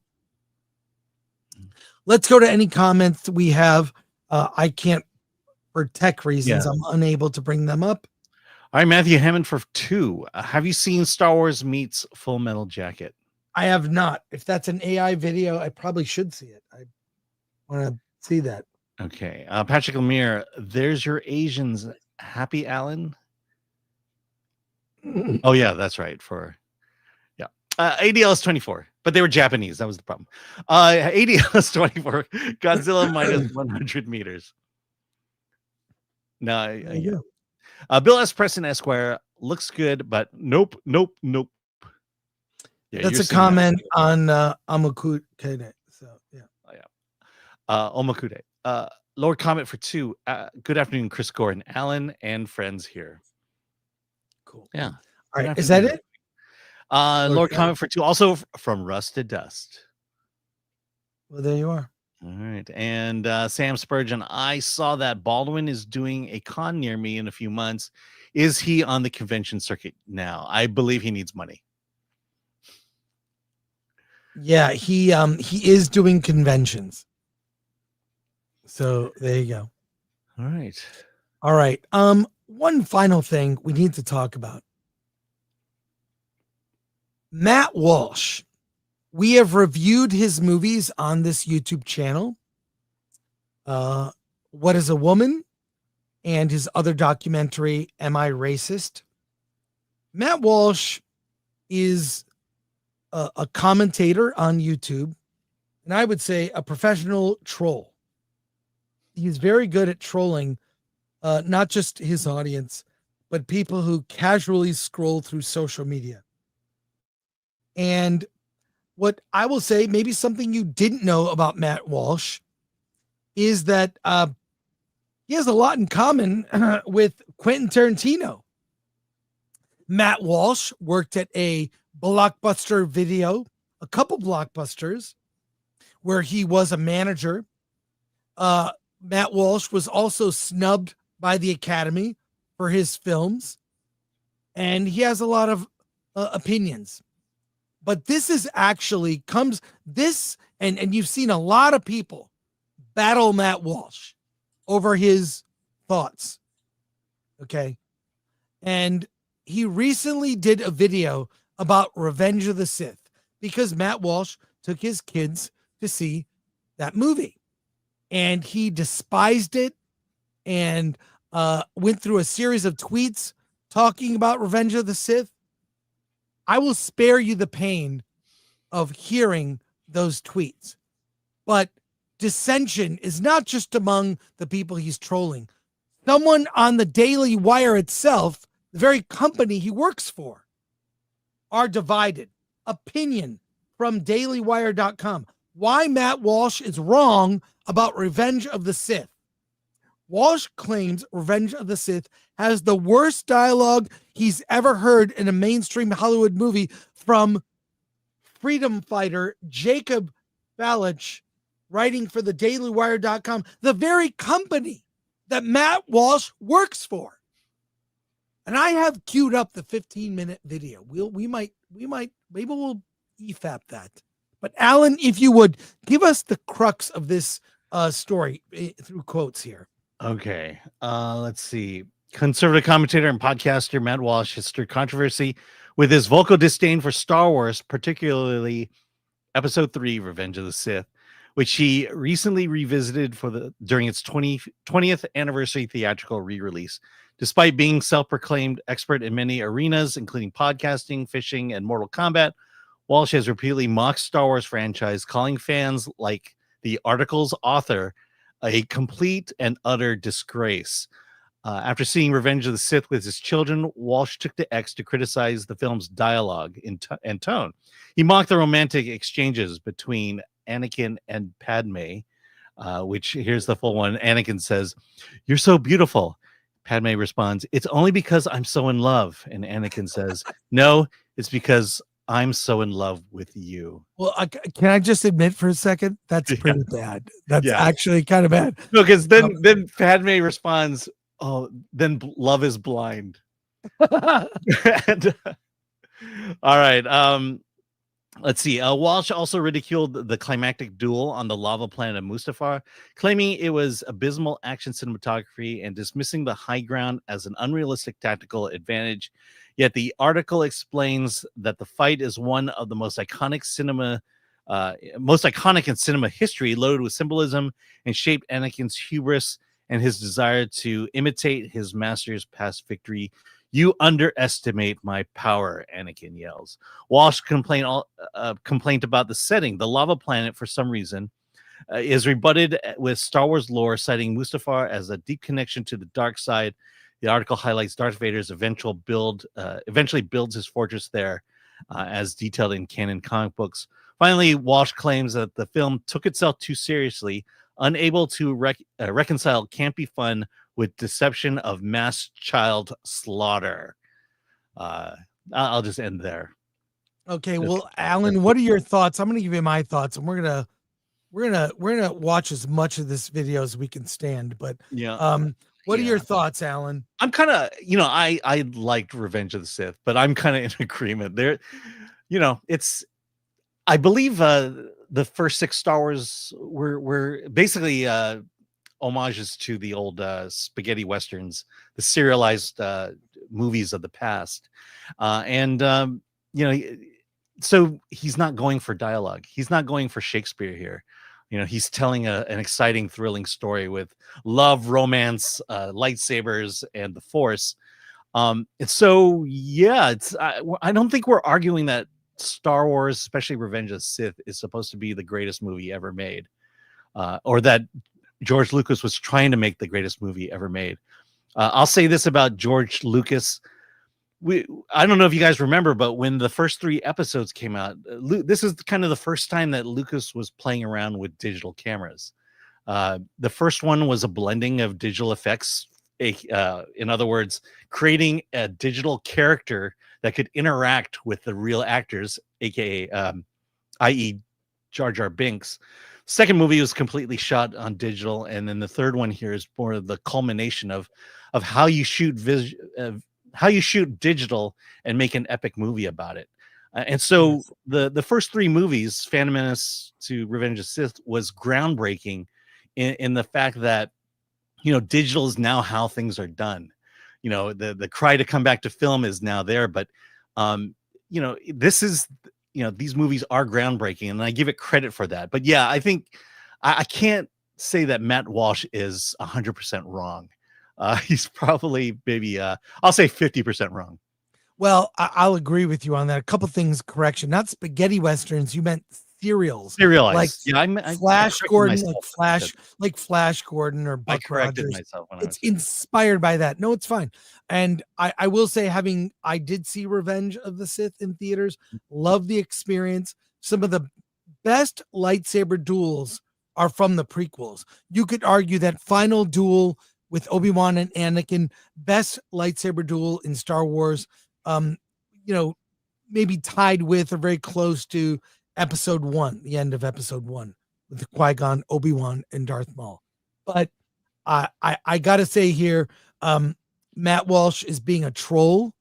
I appreciate that he never smiles, that his very dry wit is very much dad humor. but when I go to him, I'll get some insight on some political issue where I would want to get an opinion I can think on, but I probably will not be going ever to him with opinions about Star Wars. I do have the video. Yeah. Ready I just want to comment stream. that when you say that the prequels had the best lightsaber fights, didn't episodes 4 through 6 each have one lightsaber fight? Yeah, but I'm just saying they're better. They are better. And But I think here Revenge is- of the Sith, the best thing about it is it's the Yoda stuff. Revenge of the Sith is pretty much a Yoda movie. And to see him in action and being Yoda is what I love about that one. All right. Well, this is Matt Walsh commenting in his own words. Let's go. Let's see how much. Tell me when to pause, Alan. Okay. Or I'll pause too, just for commentary. This movie is outrageously, offensively bad. You could make a case that it's like the worst film ever made. Well, despite what my critics may claim, I think I am actually a good dad. I love my kids. I make sacrifices for them. I sometimes even subject myself to unspeakable That's great. I believe he's a good dad. tortures for their sake. And that's what I did over the weekend when I took some of the kids to go see the 20th anniversary re-release of Star Wars Revenge of the Sith in theaters. I hadn't seen the film since it first came out, and my initial experience with the movie was such that I had no desire to ever experience it again, but I didn't count on one day having children of my own who somehow would become diehard Star Wars fans. I don't know how this happened. I'm not a Star Wars fan. I didn't pass this fandom down to them. I don't come from a Star Wars fan. Yeah, he does not strike me as a Star Wars fan. I think his kids picked it up probably from their friends, so It sounds like his kids like to have fun. the one thing is, look at this screenshot or this still right here. Doesn't he look like George Lucas in the 70s? He's does. got the He's kinda flannel, hunched over. the red flannel shirt, kind of hunched over with a beard and the glasses. That could be George Lucas. Let's continue. Family. My own dad was not a Star Wars fan. He was more of a Star Trek guy. That never really clicked with me either. I have no affinity for any sci-fi franchise with the word star in the title. I am, however, a fan of the actual stars. Why watch Star Wars when you can look up at the stars at night and see the great cosmic pageant that God himself has written, produced, and directed for us? That's what I've tried to tell my kids, to no avail. Lightsabers in that. I gave this speech to my son once, and he said, What's that? I was saying, when you look up the stars, you don't see lightsabers or see a lot of good fighting in action. I have to disagree with him. All right. yeah, but God didn't make lightsabers. And I said, okay, good point, but don't talk back. You're grounded. And in any case, whether through some sort of genetic anomaly or more likely through pro-Star Wars brainwashing from their mother, who my kids are now Star Wars fans, and they really wanted to see the third film in the prequel series in theaters. Now, does for Lori, does the chat want us to watch the whole thing? Let me know. We're 90 seconds in, and I can already see Alan squirming. I know we're going to be here for a while. Let's see what the chat says, but we'll continue for the moment. Which has just been re-released, and so I agreed. And after suffering again through the entire 9-hour runtime, or what felt like it, I can confidently say that Revenge of the Sith is even worse than I remember, like a lot worse. I remember it as a boring, miserable film, but I guess I had blocked out many of the details, subconsciously attempting to save myself from reliving the trauma. This movie is outrageously, offensively bad. Now, Alan, I will say this. When I saw it, I kind of was like, oh, it's not as good as I remember it, except for the action, which is great. On the big screen, it looked great. Yeah. I mean, it's weird. The best dialogue in Star Wars comes from the movies that George didn't write. Right. Yeah. Here we go. But I mean, if he what you said? if he hates Revenge of the Sith, I can't wait to see him watch Attack of the Clones. Yeah, when is that being released? I'm not saying this for effect. You could make a case that it's like the worst film ever made. And sad to say, it's competing with more than one other Star Wars title for the top of that list. Everything about it is bad, except the score. The score is pretty good. but not enough to rescue the film. If John Williams made a score for a video of a dog taking a dump, it would be slightly more entertaining than it would have been without the score, but it would still be a dog taking a dump. And this film is the cinematic equivalent of that. So if John Williams scored a dog taking a dump, your Molly Yes. taking a, like, I think it would be, you'd probably get chills. Yeah. And I your mean, dog would get relieved. his score to Close Encounters is all surrounded around 5 notes. Yeah. Yeah. Well, let's keep going. The chat is split from what I hear. Maybe we do a poll. But let's continue. Well, as many people have pointed out over the years, but I must reiterate, the dialogue is atrocious. George Lucas, it would seem, has never heard humans speak. He writes dialogue like I imagine an alien would write dialogue if the only thing he knew about the human race he learned by watching daytime soap operas. There is not one moment where the script reaches even like a C grade. It is the worst dialogue I've ever heard in a mainstream Hollywood film. It is shockingly bad. Well, he doesn't watch trauma movies, to be fair. And Well, even and trauma movies. Yeah. And let's be honest, the episode 1, episode 2, Phantom Menace, Attack of the Clones, this one, the dialogue is awful. Episode 1, are you an angel? The romance in episode 2, Attack of the Clones, awful. It is horrendous. It is cringeworthy. So yeah, he's right here. The dialogue is not good until it surrounds. He's got 1 point. The dialogue isn't good. That is not an original thought. A lot of people have said this. He still can't explain. Let's get into only 12 minutes to go. Last summer, my kids used one of our phones to make a movie, as they called it, where they pretended to be pirates or something. And the dialogue in their 3-minute pirate movie was better than anything George Lucas came up with. So just to give one, release the pirate movie. No, that's a dad talking. Of course his kids have great dialogue. If your kids are brilliant at pirate movie dialogue shot with an iPhone, let's see proof. Show a clip. I assume the next thing he's going to show a clip of his kids' filmmaking prowess. Let's see. An infamous example. In a scene early in the film, Anakin, played with the charisma of a metal folding chair by Hayden Christensen, goes up to Padme, played by Natalie Portman, and says, "You're so beautiful." And then Padme responds, "That's because I'm so in love." To which Anakin says, "No, it's because I'm so in love with you." That is actual dialogue in this movie. It commits every sin of bad script writing. It is clunky. It's on the nose. It doesn't sound natural at all. Humans do not speak this way. Even humans in galaxies far, far away, unless they're living on planet Cheeseball in the lame dork galaxy. This is not how humans or any other species of sentient life forms speak or would speak. One of the most basic principles also of script writing. Did you say planet Cheeseball in the lame dork galaxy? Yeah. Okay. All right. Is to show, don't tell. This is script writing 101. The absolute worst way to convey a character's emotions is to just have him say it. So a clever writer, or even just a professional one, knows how to bring us into the character's mind without having him broadcast it. And so if you're telling us if you're trying to tell us that Anakin thinks Padme is beautiful and Padme is so in love, there are like a million different scenes that any decently creative and literate person could come up with that get that message across. Instead, George Lucas just writes on the page, and then Anakin says, "You're beautiful." And Padme says, "I'm so in love." And Anakin says, "No, I'm in love." And Padme says, "No, I'm in love." And then they kiss. And then after they kiss, they both say at the same time, "I'm in love." And this way, the audience will understand that they're in love.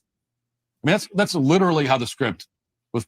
By the way, I think when George Lucas writes a script, all the dialogue is temp, and he means to rewrite it later or have someone else rewrite it. He famously wrote all the scripts for the prequels. I wish he had hired someone else to really, punch up that dialogue. By the way, the poll is 65% yes. Continue watching the video.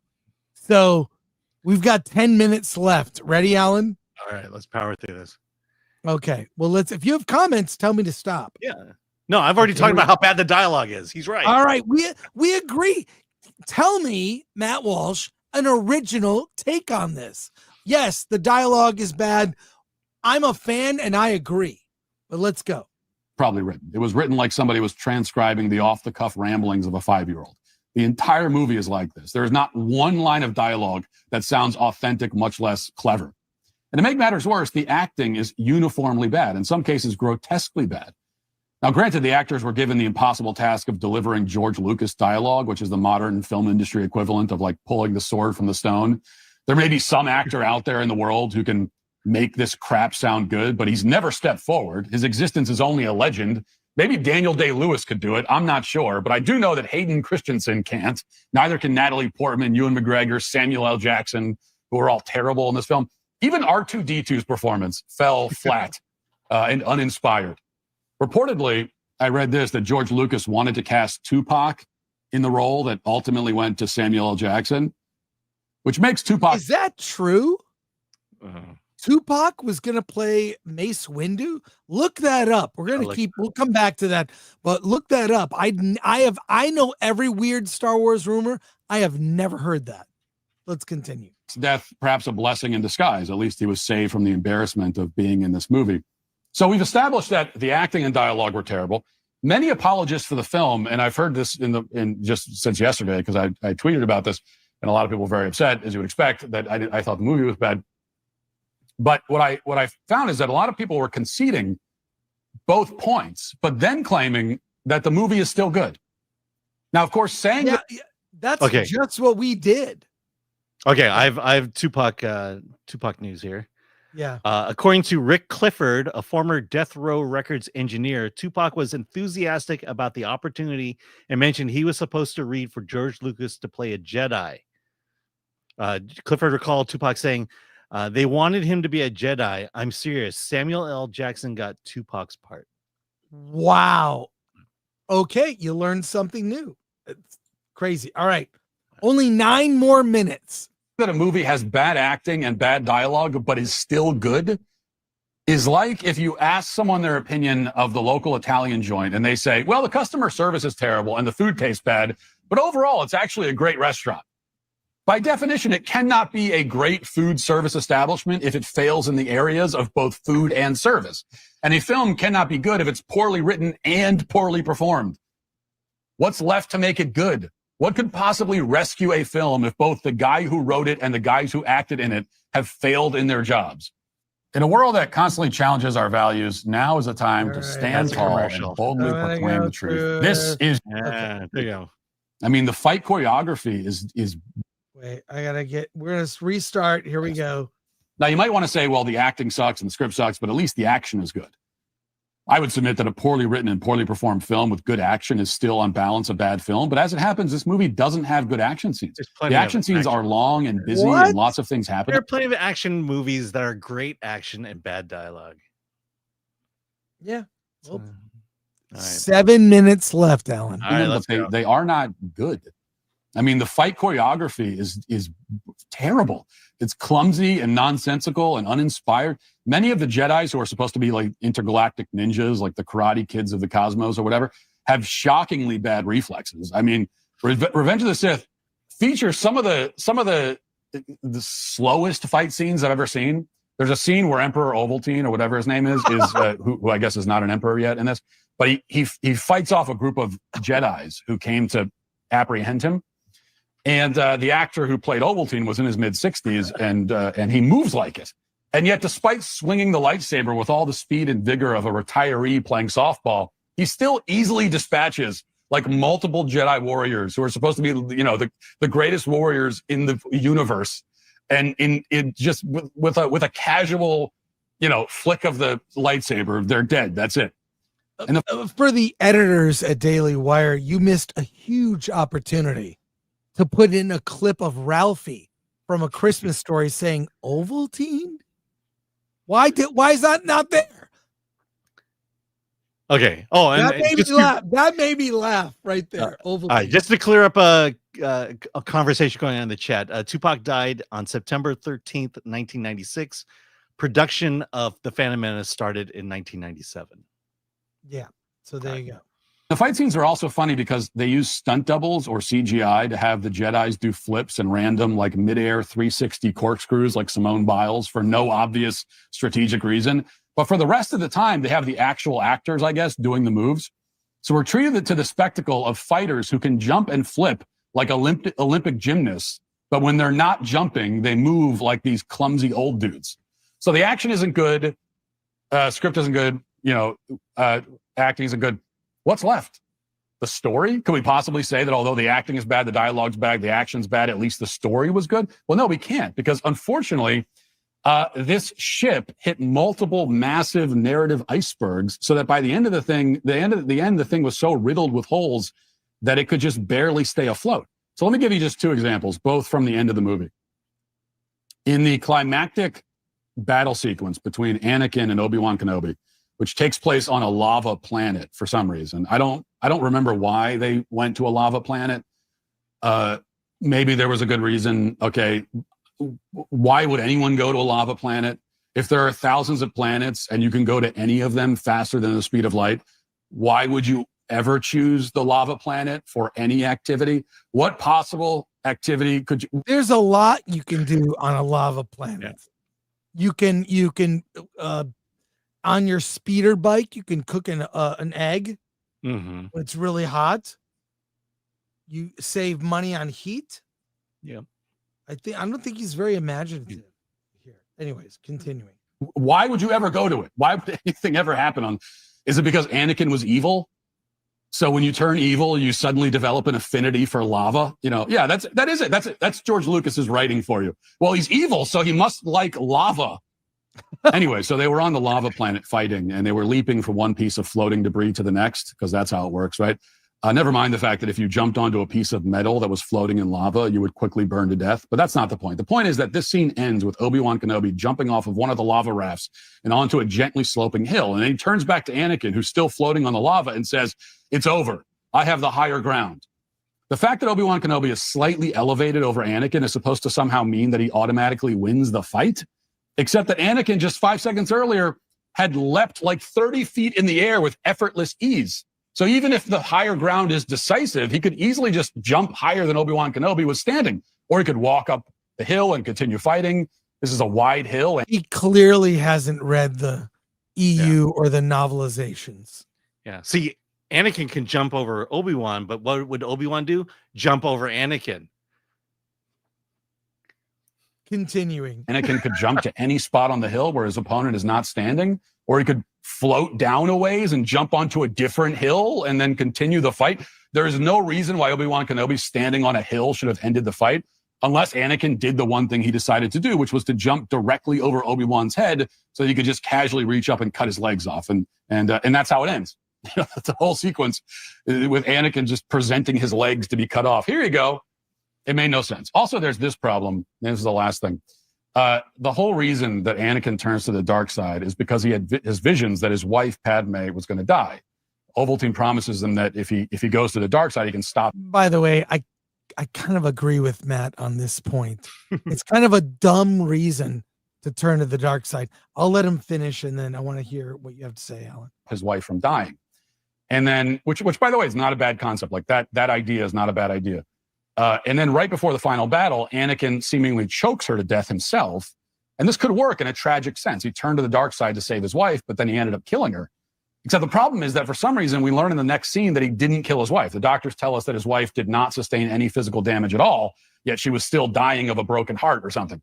So rather than having the tragic ending of Anakin killing the woman who he was supposedly trying to protect, for some reason, Lucas pulls the punch so that the whole choking incident was irrelevant. And now we have Padme giving up on life because her lame goth boyfriend turned evil. So instead of her dying a tragic death, she turns out to be a selfish coward who's not motivated to live for the two children she just gave birth to. And then we cut to the next scene where Darth Vader finds out that Padme died and then throws his hands in the air and shouts, "No." More atrocious writing from George Lucas. I mean, there were dozens of potentially profound and interesting ways to have this character respond to this news. Instead, Lucas beats you over the head with the cliche sledgehammer, literally having a character throw his arms in the air and shout "no." I've never seen anyone do that in real life ever. It just doesn't happen. So anyway, the point is, at this point, the promise that Ovaltine made to Vader has been revealed to be a lie. So why does Vader stay loyal to him? There's no reason. The entire narrative motivation for this. The Ovaltine thing is funny, but he is purposely dressed as George Lucas.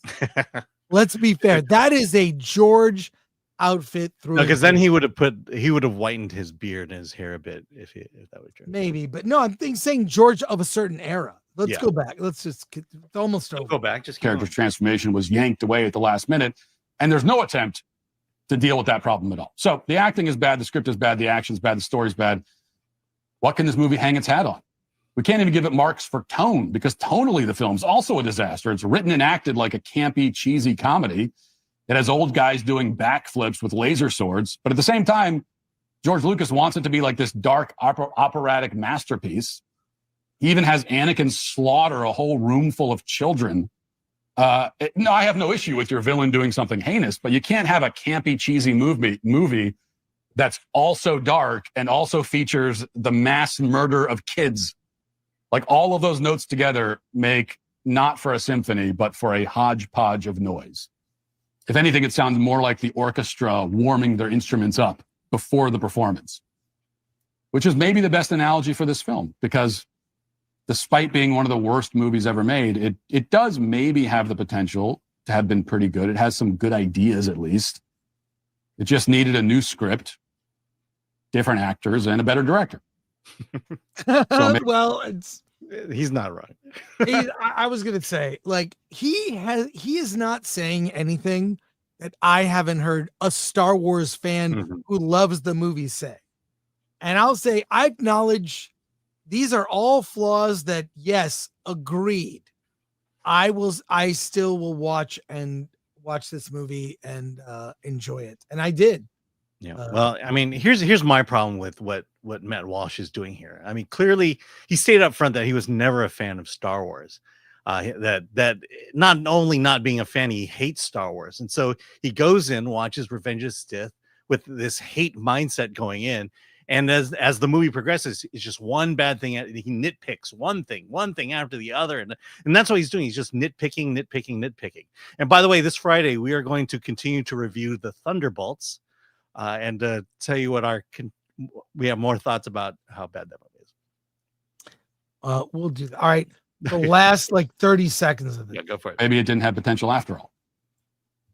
Anyway, my kids liked it. So, but still, Revenge of the Sith is today canceled, along with this entire Star Wars franchise.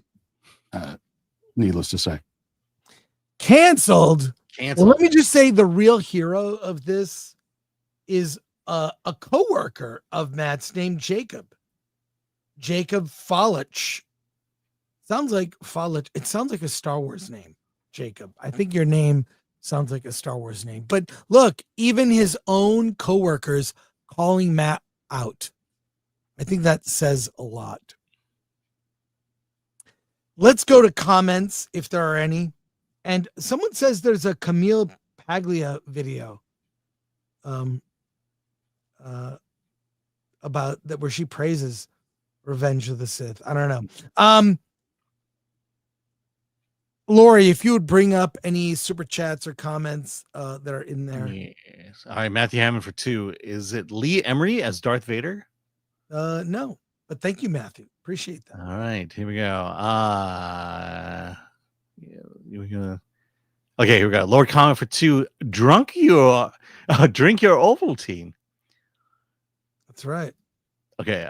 Sorry about that. What's going on? What? Okay. That's One person. Lord comment for 5. You can hate Star Wars all you want. George Lucas has made billions, and you, Matt Walsh, will never achieve chumpy, angry much. Oh, you'll never. Okay. Lord comment for 2. You know, Walsh, you're a piece of Sith. Piece of Sith. Yeah. It'll be on the thumbnail of the clip. I'm sorry. I'm not delivering these lines very well. RP. No, it's okay, man. RPG Adventure 32. The dialogue is not great in a movie, but it's not the worst. There are movies with worse dialogue. Yes, Attack of the Clones. Yeah.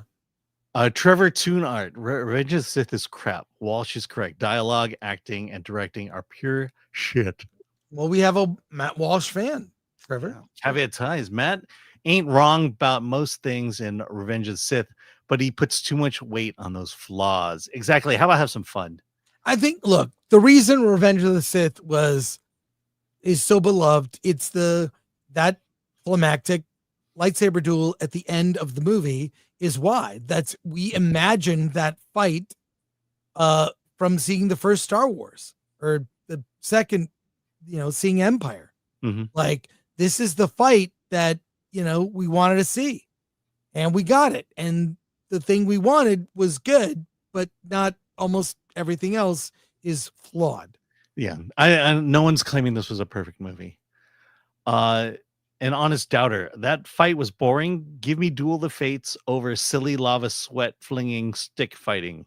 Yeah, I mean, there's a lot to that a Phantom Menace final Duel of the Fates can't be. is great. Yeah. Like, there's no, and I still I like them both. You can I know we haven't gotten great saber fighting like that until Keemer and Saul in The Acolyte. Oh my God. The Introspect M, it's kind of one of those worst depictions of a whirlwind romance put to film. It is. Yeah. It is, yeah. Attack of the Clones again. Geek True 64, I won't disagree with the poor dialogue, but criticizing the lava planet and saying the fight scenes were bad is way off. Yep. It's a taste. Mean Streets, he needs to see more movies. Ben Shapiro reacts to Matt Walsh calling Star Wars Revenge of the Sith the worst movie ever made. Is that there's really a video where Ben Shapiro even goes after Matt Walsh? What next? Charlie Kirk calls out Matt Walsh. The right is divided. Okay. JPTRX. So Matt is saying that this is the gayest Star Wars prequel. Ha ha ha. Probably true. There you go. Okay, and then from finally, from Lord Thoth. Thank you, Lord Thoth and MK. So you usually do this, and now you're making thanks to Lord Thoth, MK Solid, Atomic Lori, who killed it today, Glenuccio. Thanks to Alan. We can take that down now, Alan. It's all good. Thank you, Lord Thoth and MK Solid. Appreciate you both. And that's it for today. Thank you for sticking with us. And there you go. We'll be back Friday with lots of reviews, more news, Fight or Flight. We're going to talk about Watch the Skies, Daydreamers, Juliet and Romeo, Shadow Force, Clown in a Cornfield, and we have the director of Clown in a Cornfield, Eli Craig, will be here. That'll be a lot of fun. So thank you, everyone, for that. We will be back. Alan, any final thoughts or any final words or anything final that you want to say? Here's where you're sitting. Oh, what? Anything else? Yeah. Alan? I'm just saying, I'm going to see Monty Python and the Holy Grail tonight. I'm excited. Taking my kid. And hey, let's get out of here.